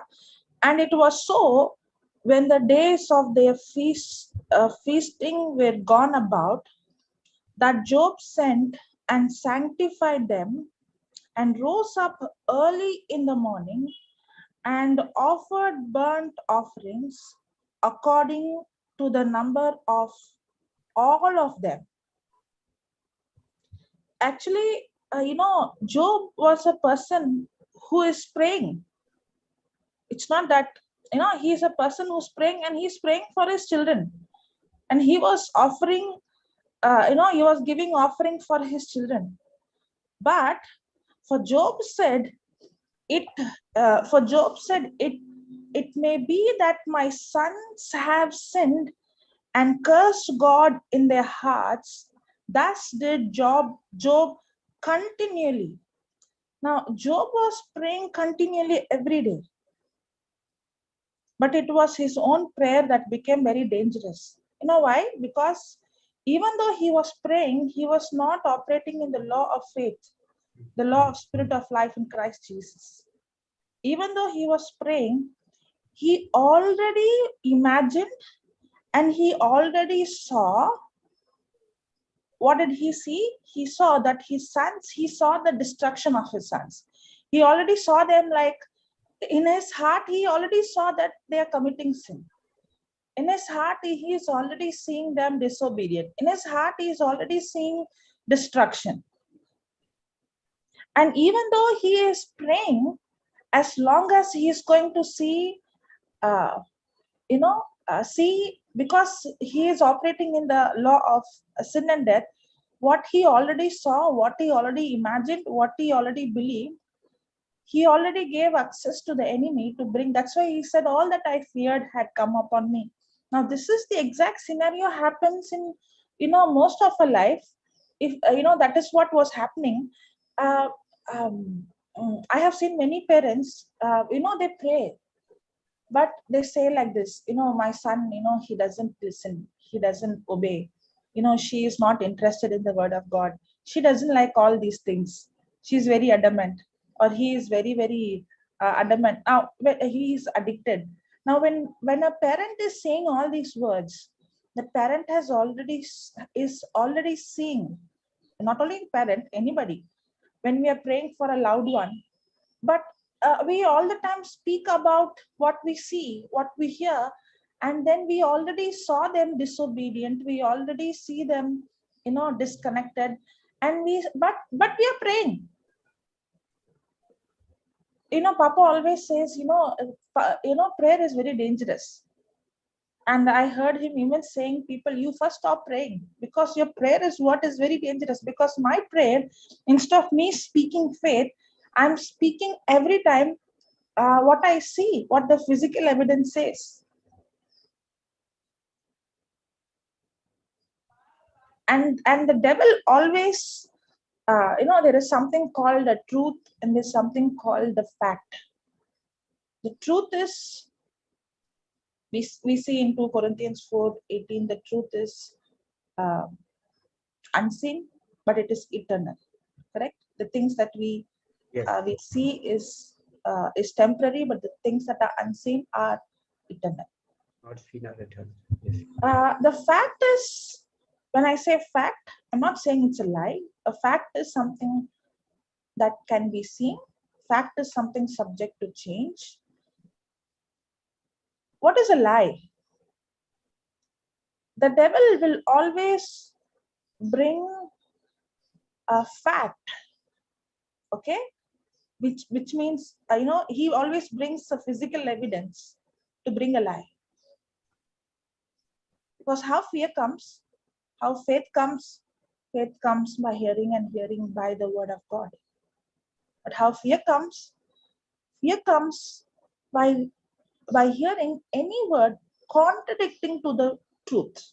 That's how the spirit of fear gets access. And without a lie, the devil has no access in our life. He always comes with a lie. But how does the devil brings a lie? He always brings a lie with a fact. He will always show us a physical evidence. See your son, see your children, see the situation, see the doctor's report, see what happened. And he will show a fact, and he will bring a lie. Now, what happened to Job? When he saw things, and when the lie came, see your children. Now, what he started to believe? He started to believe that my sons are sinners. He started to believe that. Even though he was praying every day and giving offering, he was still believing the lie. And that is what opened the door for destruction. But when it comes to the truth, the word of God has no physical evidence. That's why when we are governed by our senses, that's when the devil will trick us with a lie. But the word of God is the unseen. It has no physical evidence. It has no physical evidence, but it has spiritual evidence. That is the written word of God. So that's the challenge. The challenge is, am I going to, allow the word, the unseen, to govern my senses, to govern my mind, my thinking, or I'm going to allow my senses to govern my thinking? If I'm a person who's going to allow my senses to govern my thinking, then I'm going to be a prey to the enemy. I'm going to be vulnerable. That's why the devil is, he's like a roaring lion looking whom he can devour, because the devil cannot come and attack everyone. He has to convince you. The weapon of the devil is, he comes with a suggestion. He wants to convince us with a lie. And the moment we believe the lie, that's when the spirit of fear has access in us. And when we believe the lie, We start believing the lie because there is evidence for us. And what evidence? There is a physical evidence. That's when we start believing and we start speaking and we start confessing, we start imagining. Even though we are praying, as long as my imagination, my speaking, my thinking is aligned with the fact which I see, I will never see God's supernatural power manifest. As long as Job was praying with fear and seeing he already saw his children in his heart, they have sinned against God. As long as he's seeing that and he's praying, he's never going to see freedom, or he's not going to see his children change.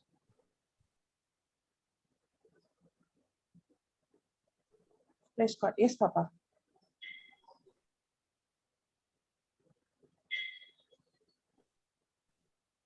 Thank you, Jesus.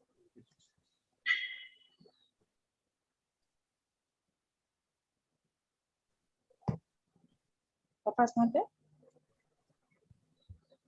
He's there, but he's muted. Might be. Praise God. Yeah, Sister Cassandra.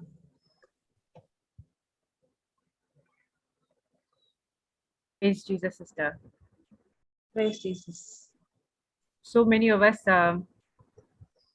always misinterpret Job and think that we only see that God took away this, God did this. Yeah. And until the truth was taught through you and Brother Johnson, we don't it was see the that devil it was who our own did, fear. not God. That's right. Who gave him access? Job gave him access. His own negative thinking, negative words gave him the access. Yeah.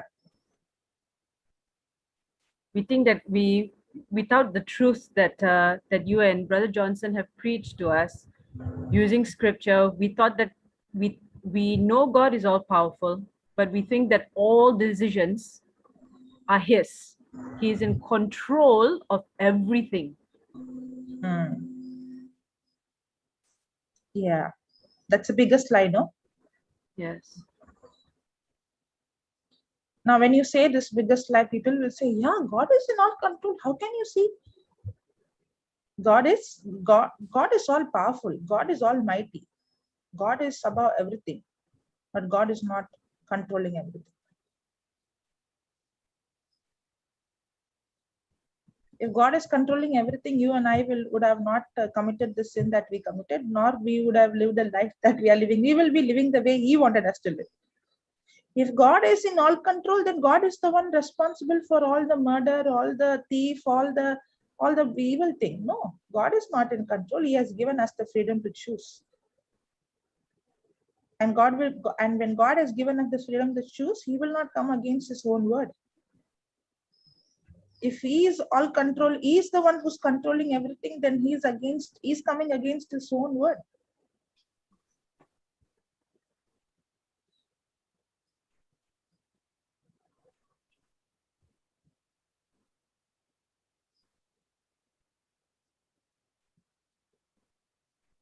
There is a question on YouTube by Brother Joe. What is written Colossians 2:14? I don't know. What is Colossians 2:14? Is it out of topic?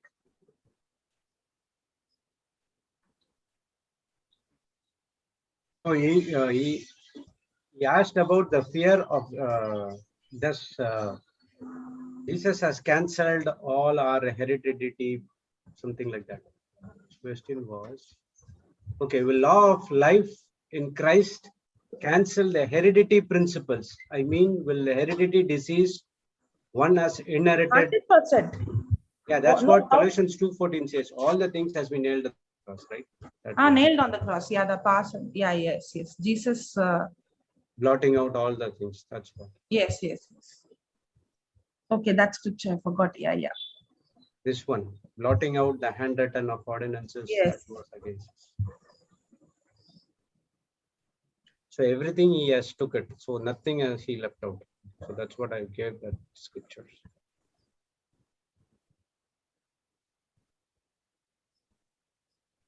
Because when the scripture says, when I'm born again, I'm not born of corrupted seed, but of incorruptible seed.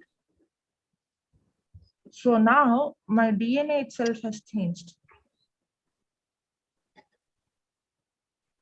Yes.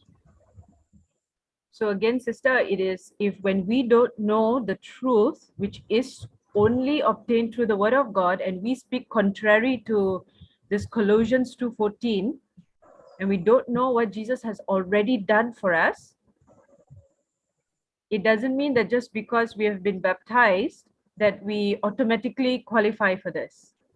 Mm.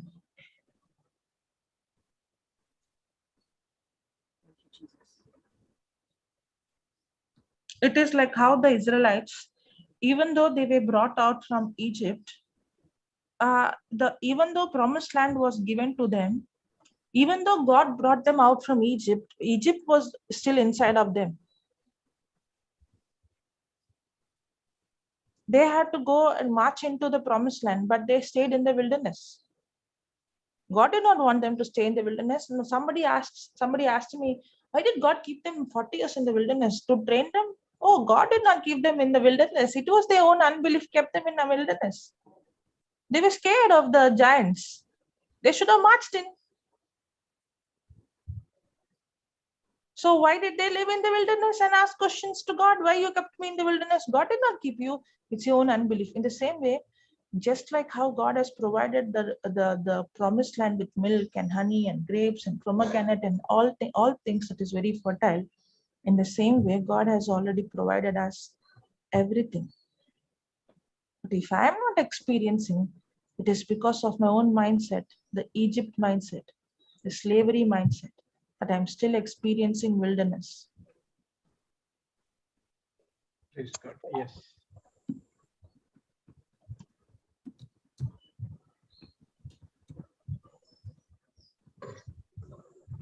It is I think, sister, two things are very dangerous.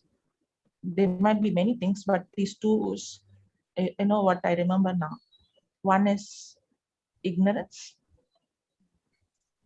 and the second is our negative emotions. Ignorance is very dangerous because you don't even know the truth. You don't know, because the absence of truth is the presence of light. The absence of light is presence of darkness.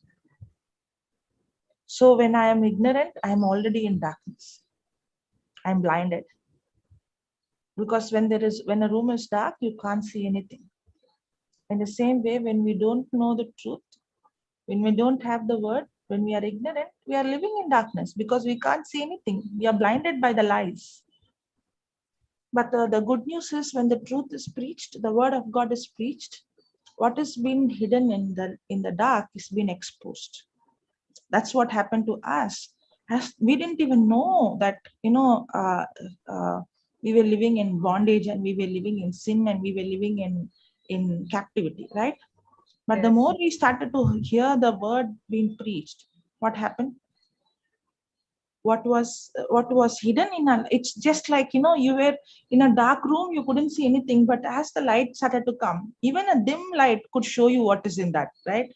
As the Yes. light started to come in, as the truth started to come, that's when the lie that was hidden, that was, the gospel began to expose it. That's why it's very, very important. That's why the Bible says, my people are destroyed for the lack of knowledge. It's not a Habakkuk 4:6, right? 6:4. Hosea. 6:4 or 4:6? Hosea 4:6, right? So Hosea 4:6. Sorry, Hosea 4:6. Okay. Now, what does it say? My people are destroyed for lack of knowledge. It doesn't just say my people are destroyed for lack of knowledge, but it also says because they rejected knowledge.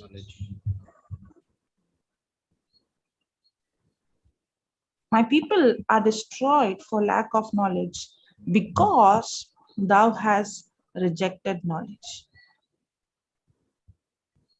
So when we don't have the right knowledge, when we don't have the truth, That's when because when the enemy comes with a lie, I cannot, I will not even know it's a lie when I don't know the truth. Because the devil is very, very deceiving. He is very deceiving because he will always present a lie as a truth.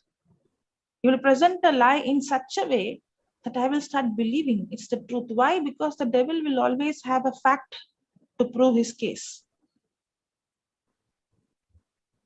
Now, when in the case of the Israelites, okay, did they see giants with their eyes? Yes. Yes. Yes. Were the giants so big? Yes. Yes. In the physical, did they look stronger? Yes. Now, was that a lie or a fact? Fact. That's a fact. That's not a lie. Yes. Now, when they saw the giants with their eye, that was a fact. The devil used the fact and convinced them that they are more strong than you are, and you are like you. And what did they say? We look like grasshoppers. And what did they say? We cannot overcome them. That's a lie. Because God said, I have given you the promised land. What did Caleb say? Come, let us immediately go and take it. But what did the people say? No, we can't. We can't go. We are not strong. They are stronger than us. That's a lie. See, when they saw the giants, that was not a lie.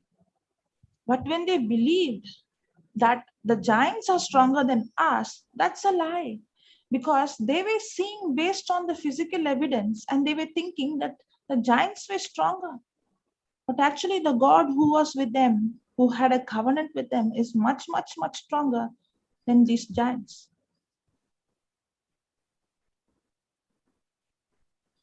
Praise God. Thank you, Jesus. That's why the devil always wants to use physical evidence. The devil always wants to use a fact to convince you of a lie. And what is a lie? Lie is anything that is contradicting to the word of God.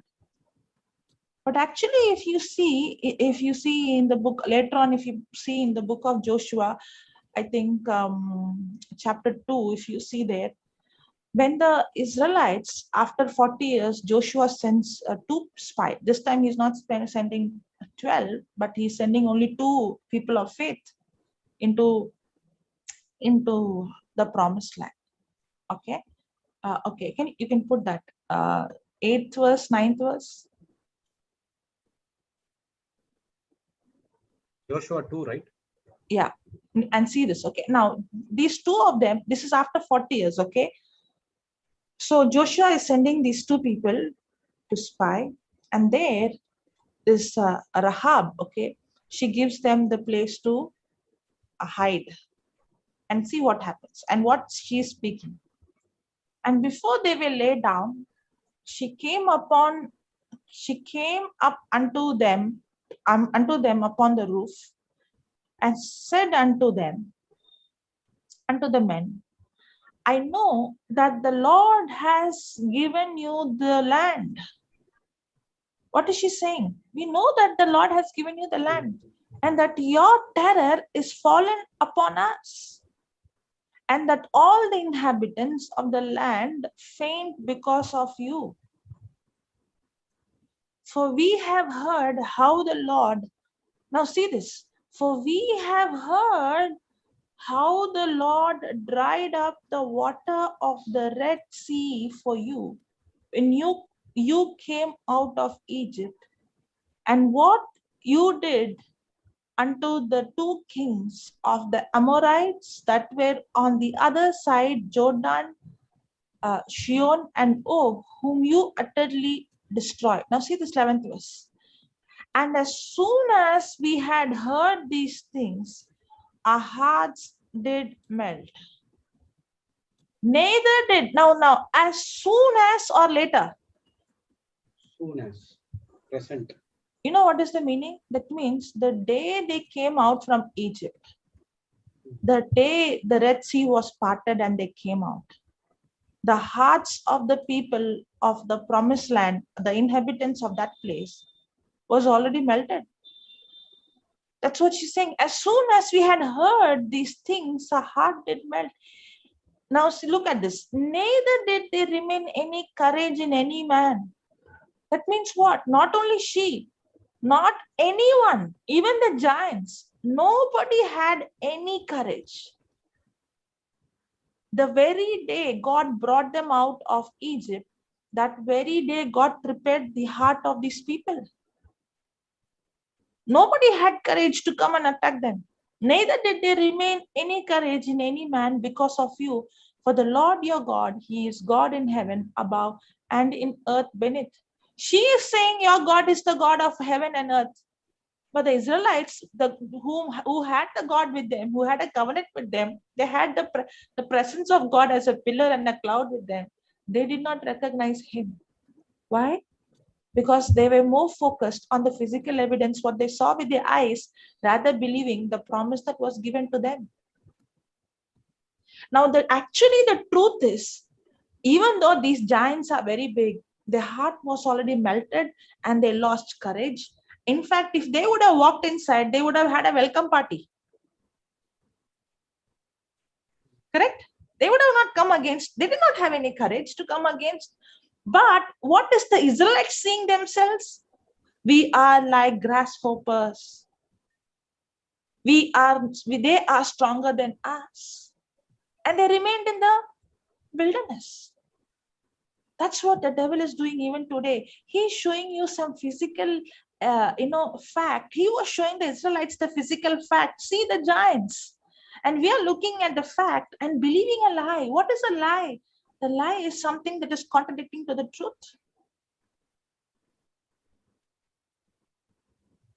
But if you're just waiting for a physical symptom to see, if the problem is the Israelites, they were only seeing how big the giants were, instead of seeing how big their God is.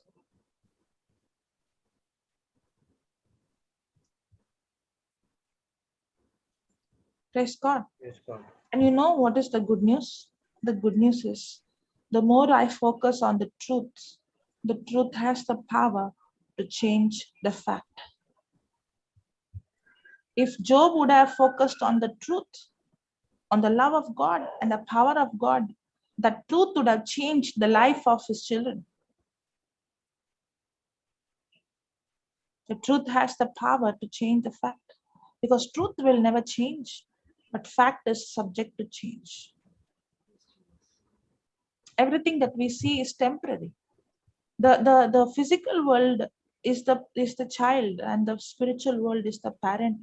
And the parent has everything in the physical comes from the spiritual. God doesn't want us to see the physical fact and believe the fact and speak the fact and believe the lie of the enemy. But God has given us the power and authority to change the fact. Wow. Praise Jesus. Thank you, Jesus. When you see a sickness and there is maybe it's a fact, there is the body, there is a report saying you have this. But thank God, you and I don't need to be a victim. We have the truth and we have the authority to speak to it, to speak to the problem, to impact things around us. But it is the other way. Instead of we impacting and changing things around us, we are allowing things around us to impact us and change us.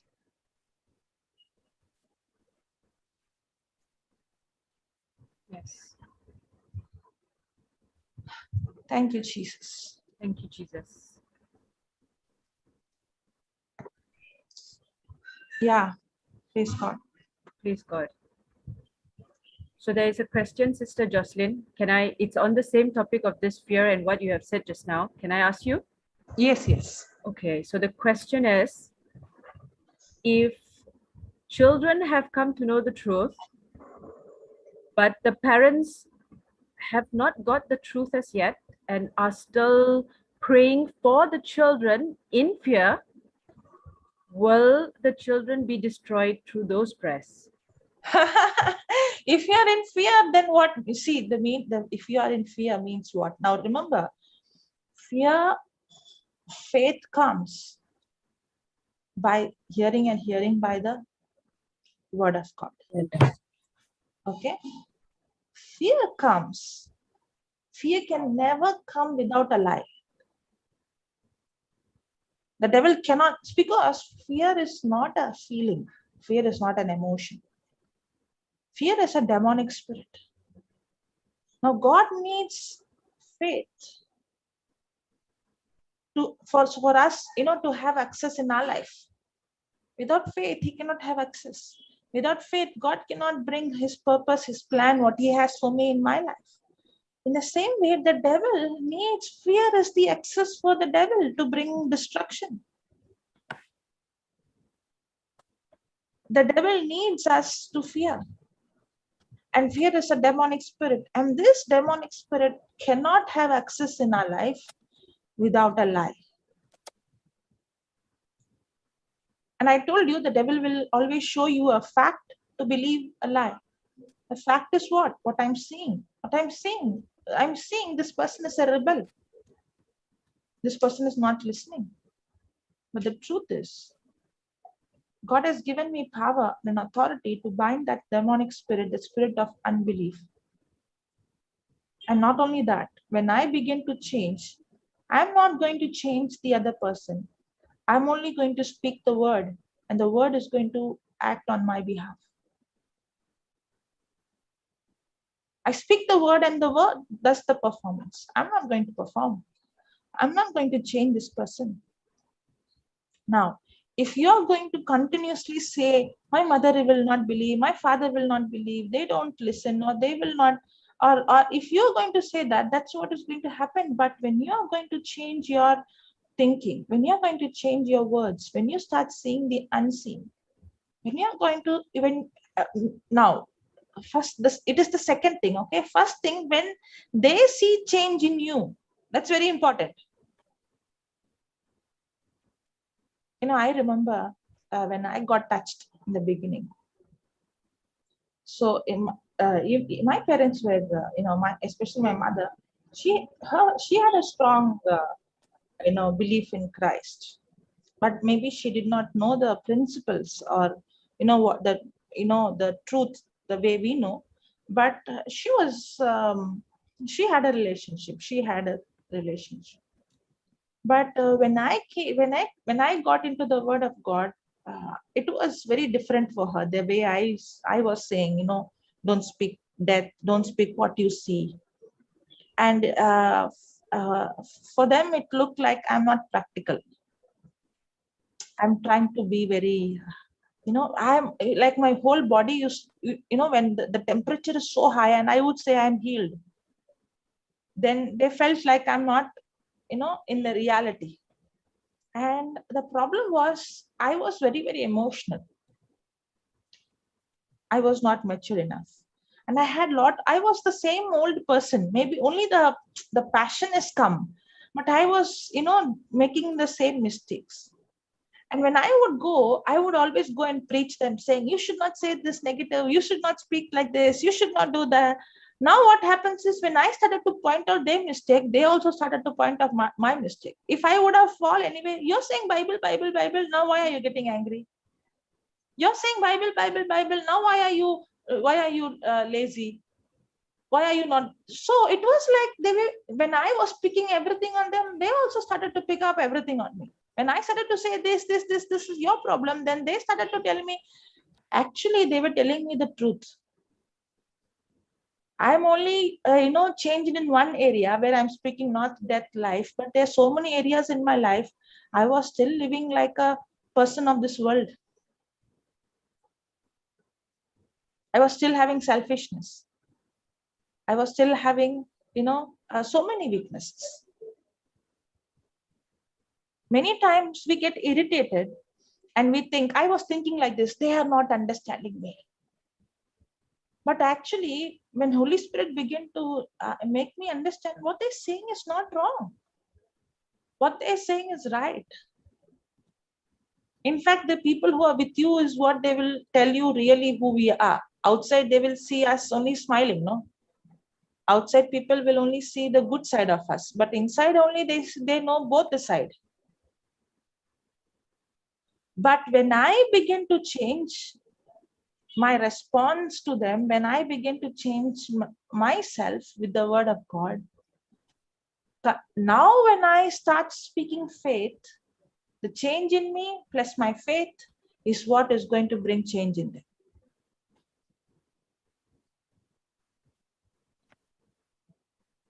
What do you say, Sister Cassandra? Absolutely, sister. You know, before, Sister Jocelyn, before you preached the gospel to me and set me free, my mother, my entire family would be praying and begging. We would be begging God because for my business, crying, and my mother would be, it's okay, Mol, you know, I will do 4 rosaries extra, I will do this, novena, all these kind of things. Do you know, once I knew the truth, I even told my mother, I said, Mom, it's okay, Mom. I know how much I'm loved, and I know that God has listened to even the softest prayer that I've whispered. And as long as I keep in His word, according to His truth, you pray for everyone else. I'm okay.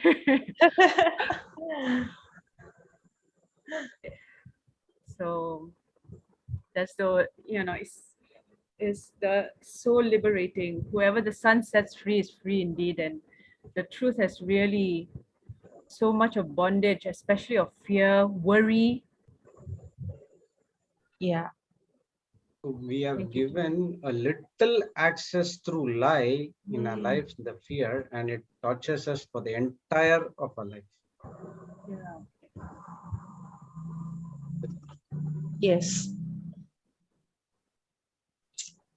And you know, when the real change when people around us, it comes is when our lives begin to change, okay? And that the change is not, that change doesn't come through our willpower or,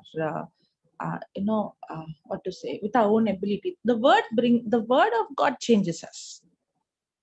Yes. It is effortless. The more and more, just like, the example of the honeybee, the ordinary worker honey, which is fed with the royal jelly continuously, it turns to become a queen bee. In the same way, the word of God is the royal jelly. And once I start to, consume it day and night, day and night, day and night, it is that royal jelly, that word that transforms me like His Son Jesus. And one of the main thing is very important is consistency. It's like a person going to gym once in a week or once in a month and expecting for 6 packs won't happen. It's in the same way in the spiritual life. We just want to confess one scripture, just we want to say, I am the body of Christ, Satan, tell me how many prayers I have to say. And we think it is all about confessing, and no. But when we are consistently feeding ourselves with the word of God, the word of God is what begins to change our life. The word of God is what brings transformation in our life. And the word of God challenges the way we think, because we are all so trained to, think selfishly. That's how we live. We are taught to live selfishly. It's all about competition. It's all about me. It is all about I. I remember, for me and my sister, my parents would get similar dress, not different, similar. Okay. And because, otherwise there would be a, like a fight, especially me. She got the best. You love her only. You do for her only. All these words comes out of my mouth. It won't come from my sister's mouth. It comes from my mouth. So when they get similar dress, when they take us to the shop and they get similar, they will ask us to choose which color, who want which color. Only the color will be. Even in that, I would think I want the best color. Okay, even if they give both of us, I would be the first person to run and pick what is the best I wanted. That's how, if I think, that's how we were trained, and that's how we were. That is what our old nature was. It was all about what will I get? What would be my benefit? I want the best first. I want, then I will, then only I think, once I get, then only I think about others. And That is how is our mindset, and that is how, I won't allow my sister to touch any of my things. I don't like her. Don't touch my things. Don't take mine. Don't spoil it. If you take it, you will not handle it properly. All those things. But then when I came into the Word of God started to challenge the way I think. Because Jesus did not think about his own benefit. Jesus did not think about what he would get, but rather he thought about us. And I saw that the more we get into the Word begins to challenge our way of thinking. And the Word and the Word, teaches us to think like Christ.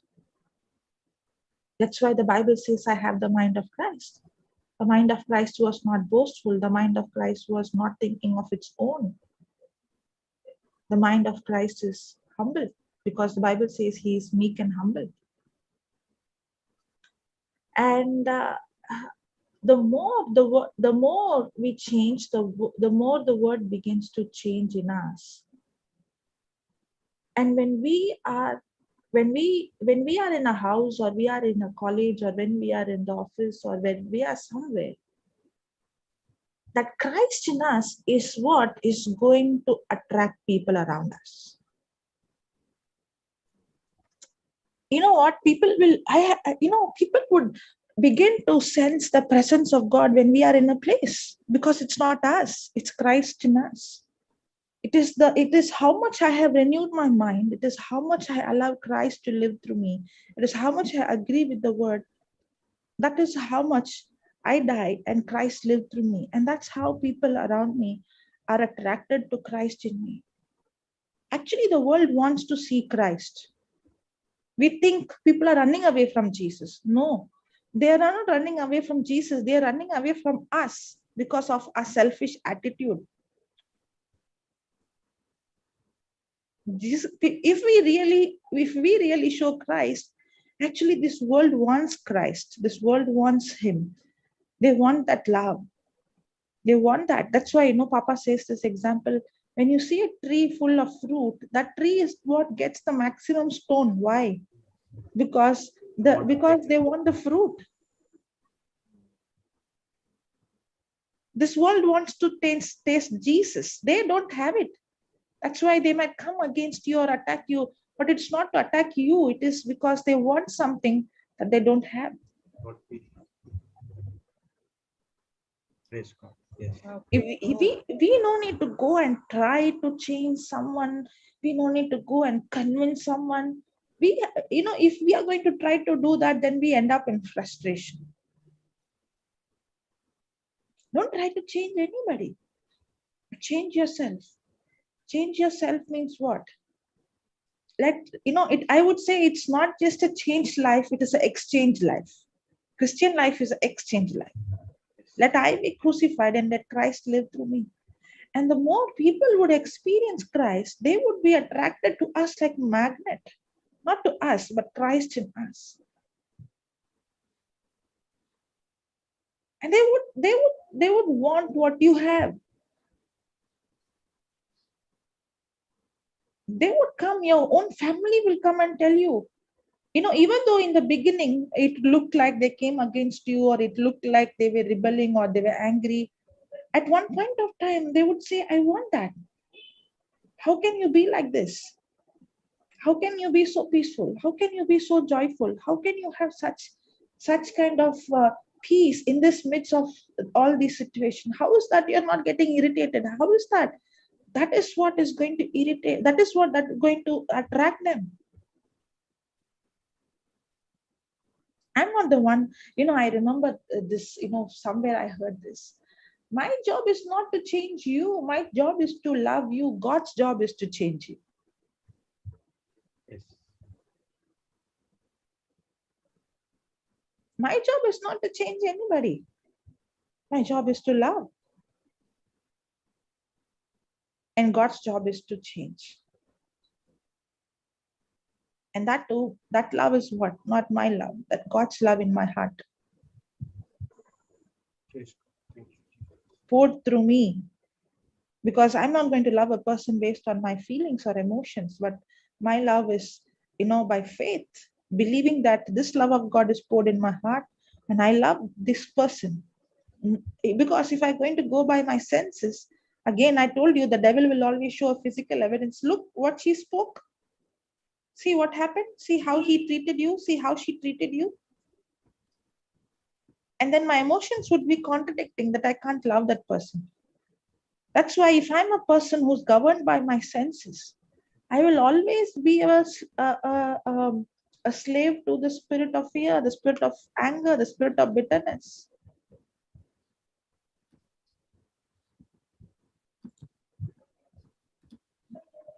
Praise God. Praise God. Thank you, Jesus. It looks like Papa disappeared.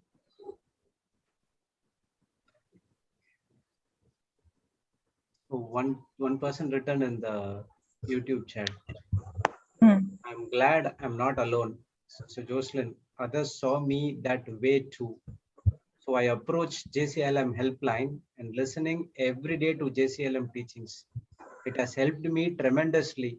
Thank you, Jesus. Praise God. Thank you, Jesus. Praise Jesus. Actually, you know what, Sister Cassandra, as days going and as days, months, years going, I am learning, it is very, very easy. In the beginning, it was like a formula. I have to do this formula. I have to apply this principle. I have to do this. I have to do that. But then as this going, I'm understanding, actually, the battle is, I should not be in the picture. That is the battle. Am I going to handle it, or I'm going to allow him to handle it? I am not the one. Even when I'm coming and preaching, okay, if I'm going to come with the preparation, I'm going to preach this and I'm going to come and depend on the notes, then it will be my performance. Actually, the challenge is I'm not supposed to be in the picture. I should allow him. It's very, very simple.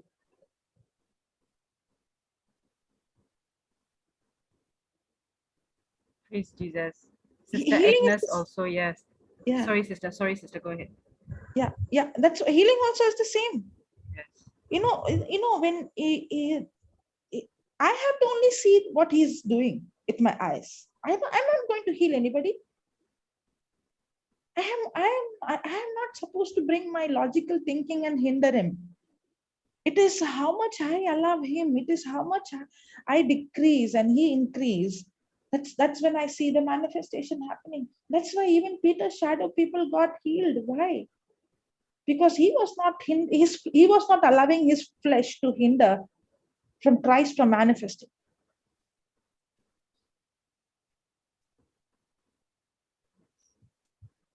Yes, Sister. You know, Sister Jocelyn, for a very long time, I could never understand what it meant that I should decrease and he should increase.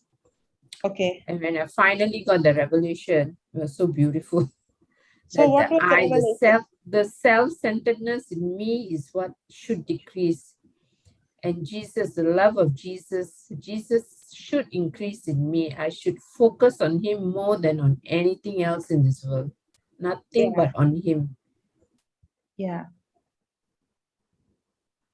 We are supposed to become God conscious. Now, when we apply these formulas, like, saying this 100 times, confessing the scriptures, speaking like this, formulas, most of the time we become problem conscious, even though we are saying the right words.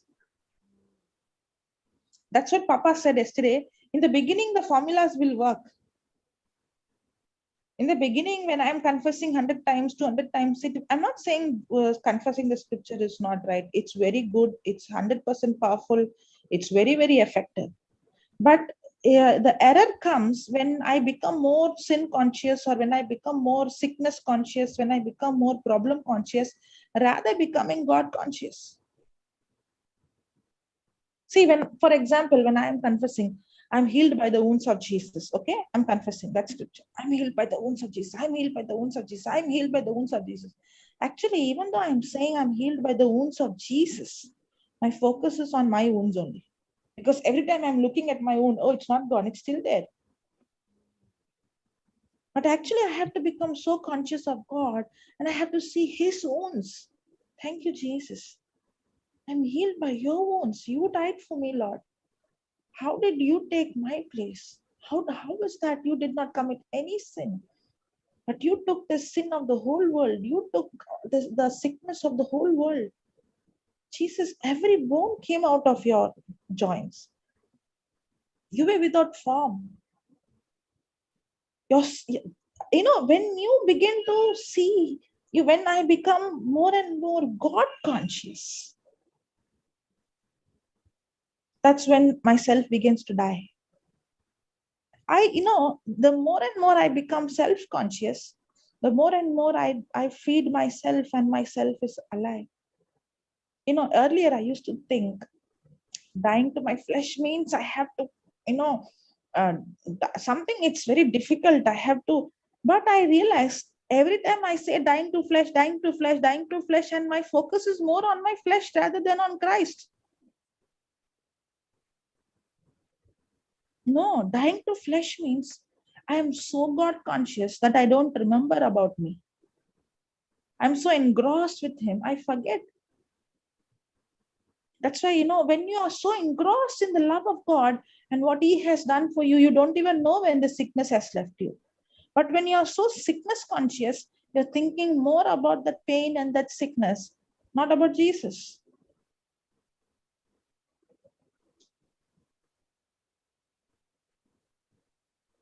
How do I die? The more and more I become his conscious and engrossed in his love, the more and more I begins to die.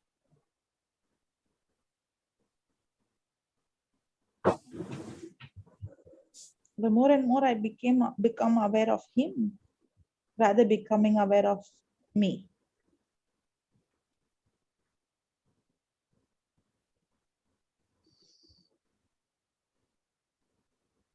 Praise God. Yes, Sister Hinder. Yeah, Sister Jocelyn, I've been listening to your divine exchange. That's so liberating, Sister Jocelyn. So many things that I thought I knew, but after listening to it, I'm just stuck at the third divine exchange. It's really setting me free, Sister Jocelyn. Praise I'm God. just listening to it over and over and over again, and I can't get enough of it. Praise God. Praise God. Thank you, Jesus. Actually, when that divine exchange series started, even I myself, when I was studying, it was so his love.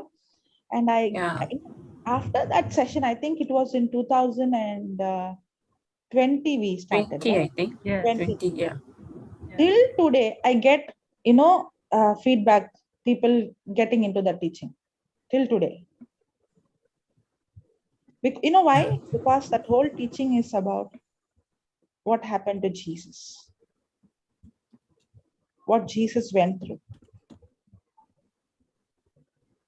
Because when I'm listening to that teaching, it's only about it. My mind is, it is not like focusing on how I'll get the healing, but focusing on what Jesus did for me.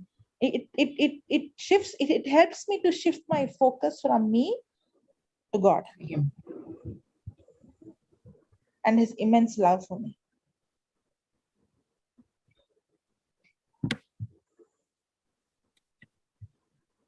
Praise God. Thank you, Praise Jesus. God.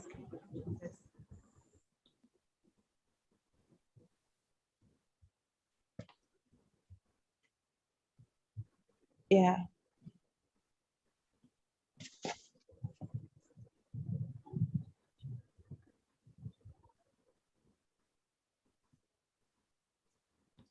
Yeah, Sister Cassandra. Sister Joginda. See, I'm sending it to Sister Joginda. Sister Joginda, you have 3 beautiful daughters and they don't stay at home.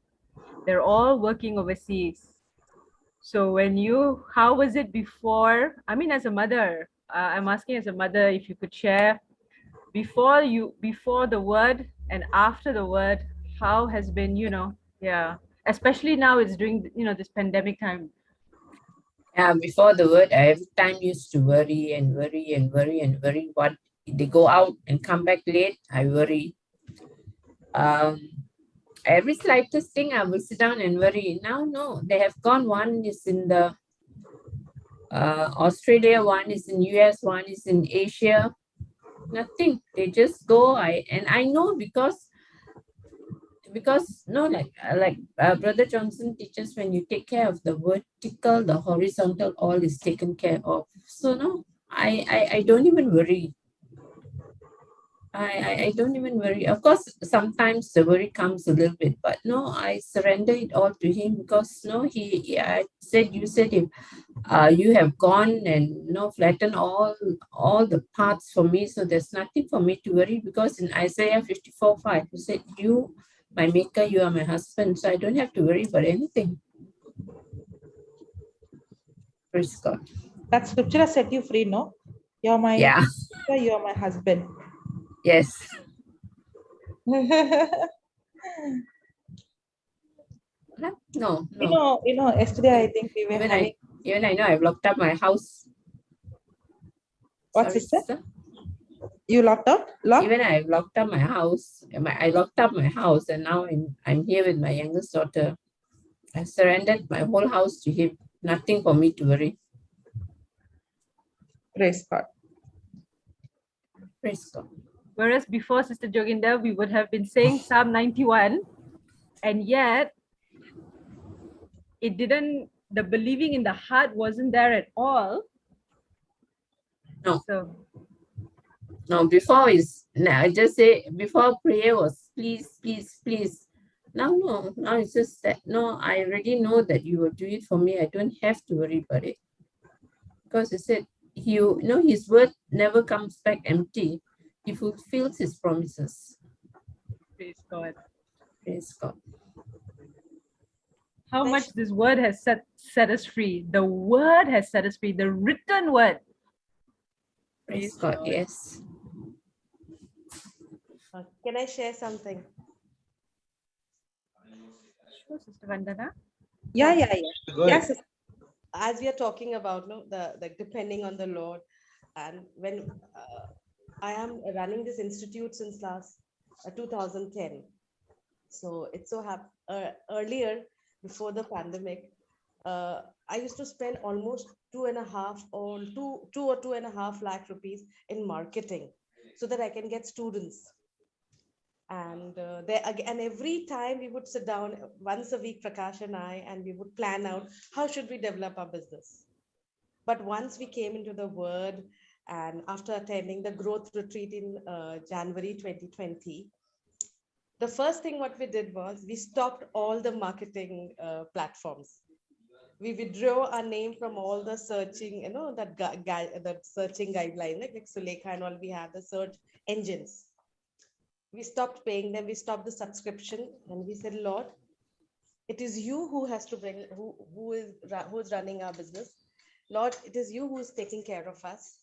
So we don't have to worry. We just have to do Matthew 6:33, that is seek the kingdom. And now, Lord, we are not going to waste our money, the precious money that you give us in the marketing, giving to people. We don't know how they are using that precious money.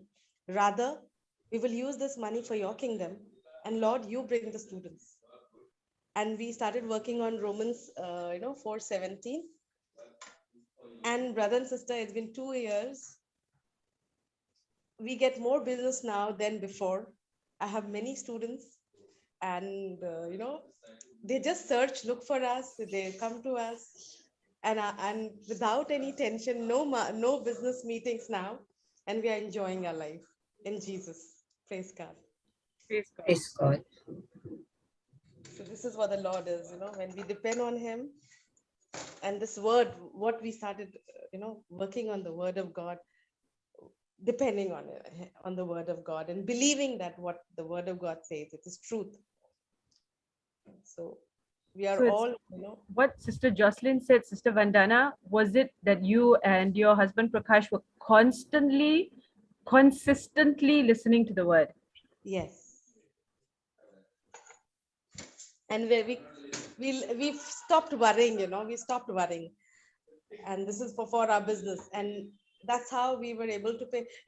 I would like to share here that since 2018, I was not able to pay my children's school fees. And my children study in one of the topmost school in Ahmedabad, in Gujarat. And the fees was almost 1.5 lakh rupees for each son. So almost 3 lakhs rupees I had to pay to the school every year. But from 2018, since I came into the word, suddenly my business stopped and I was not able to pay that much fees.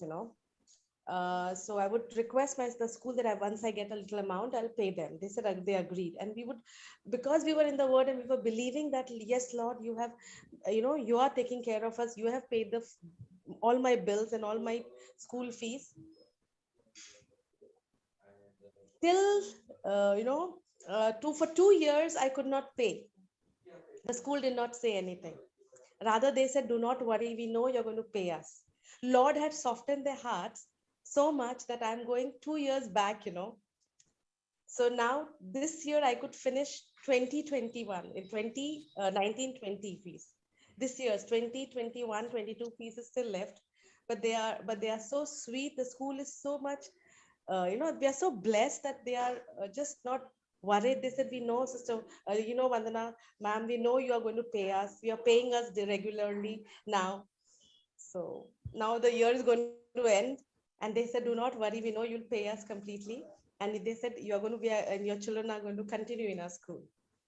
So this is what the Lord has done. Praise Jesus. Praise God, sister. Praise God. See, even at the time of lockdown, so all the businesses were closing down. Yes.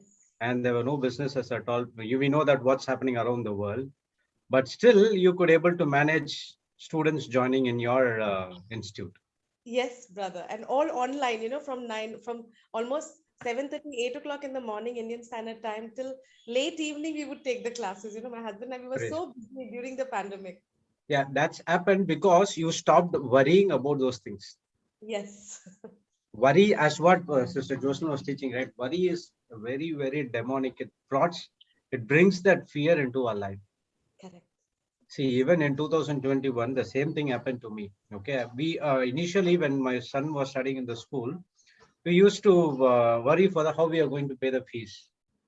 So in 2021, we did not worry at all, and we were continuing engross ourselves in the word. All of a sudden, a person came and said that, okay, he gave a check and he gave that this is for your son's school fees. That's it, done. Praise God. Praise God. Beautiful. This is my God is so awesome in taking care of us. Same thing happened with us. Like, in what sense that when I went to the school and I called the manager there and I said, they are studying in JJ International School here in Ahmedabad. And I went and I just spoke to them. I said, "I'm so sorry, I'm not able to pay the pending fees. And now 2 years almost. And the third year is good. The academic year is beginning. I don't know what to do." So that ma'am, she said, "Why are you worried? Everything would be fine. You just send this school is this is your children's school. They are going to study here. They are not going to go anywhere else. You just pay how much amount you have." I said, "I have some amount, 7,000 something." She said, "Pay that much and take the books and just let your children study." Good. And this is what a Lord did, and it's been in a history that I have heard that many people that we could not pay the school fee. That's why the school, my children are not going to that school, but they're going to the different school. But with us, it was like Lord made everything so clear that even the management said, "We know, Vandana ma'am, we know, Prakash sir, that you're going to do it. Just believe, just relax." They would relax us like, that way. So it was so beautiful. Thank Praise you. God. Praise God. So according to that 1 Peter 3:9, as a born again believer, we have to inherit the blessing. But what is the reason we are not inherit the blessing is because we are worrying so much about this world's issue. That's what Papa was also teaching yesterday on godly marriage. The three things Matthew 6:31 says. What we're going to worry about, what we're going to eat, what we're going to wear, and what we're going to drink. So when we stop about those things and we spend more and more and time in word, and concentrating on the word, helping the people to get back into the kingdom of God, automatically we are not concentrating on those things which is of the world, but benefiting the kingdom of God. The blessings which have to inherit automatically falls into our lives. Praise Jesus. This I was not experienced all my life. Praise So God. now I do not worry about anything, because God is the one who created me. He loves me so much. He takes care of me. So my work is, I have to have a wonderful, personal, intimate relationship with him, and I have to do whatever he wants me to do. That's it. Simple. But we made it complicated. Yes. Brother Jude, was it Saturday or Friday in the Canada session? Please correct me if I'm wrong. Brother Johnson spoke of a testimony where this person had, he's a business owner in Dubai, and things were not going right, but he wasn't able to concentrate. So brother had told him, drop everything. 1 month, you just go into the word. Thursday. Is that the correct testimony? Yes, right. Yes. Within 6 months, all the debts has been cleared. Praise God. And God has put another source to him to create some other business, and he is flourishing in that business now. So when he concentrated, when he did let go and just concentrated on the word of God, God was able to act. Yes. Praise God. That was a wonderful testimony.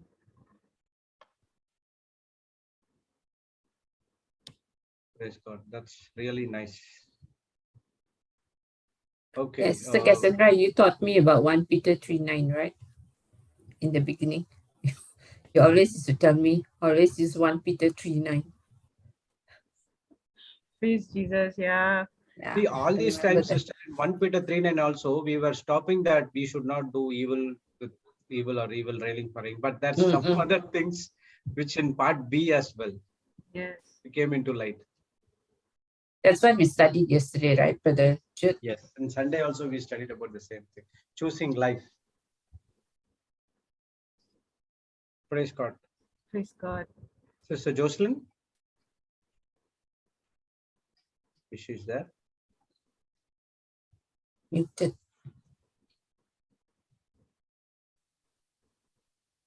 Okay, I just want to get a confirmation because we'll be starting that. Sister, can we stop now? Yeah, brother. We'll stop now because 10 o'clock we have that cancer killing class, right?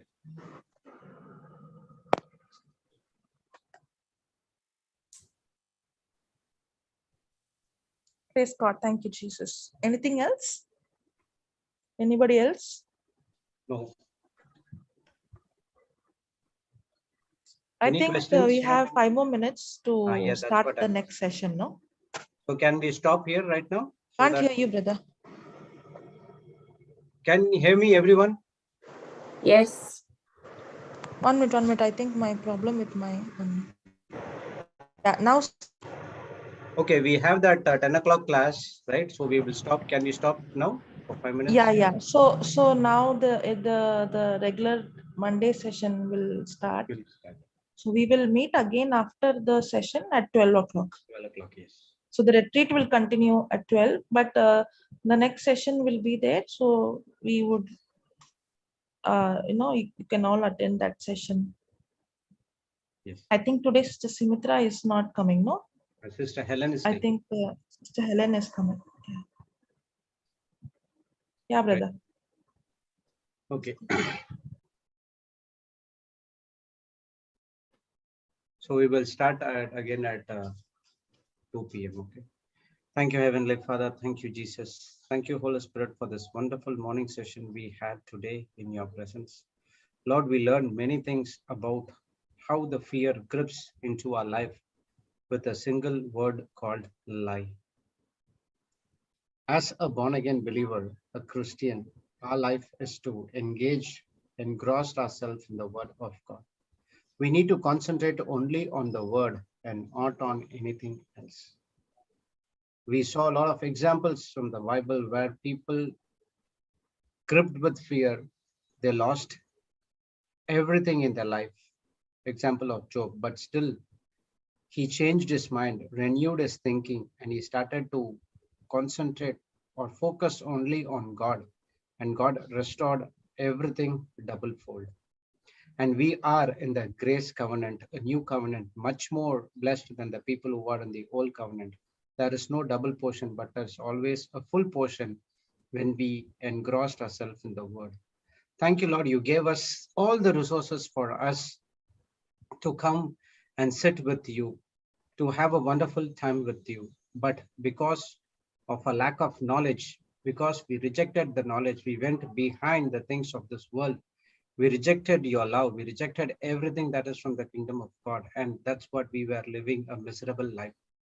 Thank you, Lord, for the word has been preached to us through JCILM, Papa Johnson and Sister Jocelyn, Sister Florida.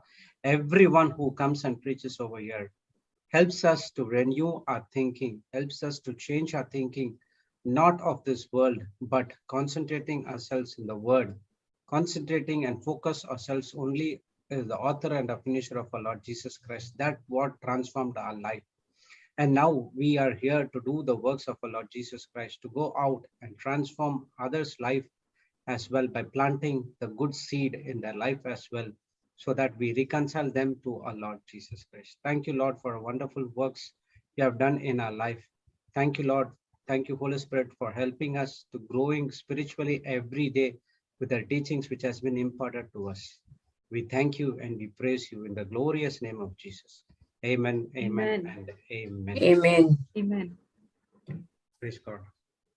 Thank you, brothers and sisters. So we will be back in 12 o'clock. And right now, in next 5 minutes, next 2 minutes, we'll continue with the killing cancer by the word of God.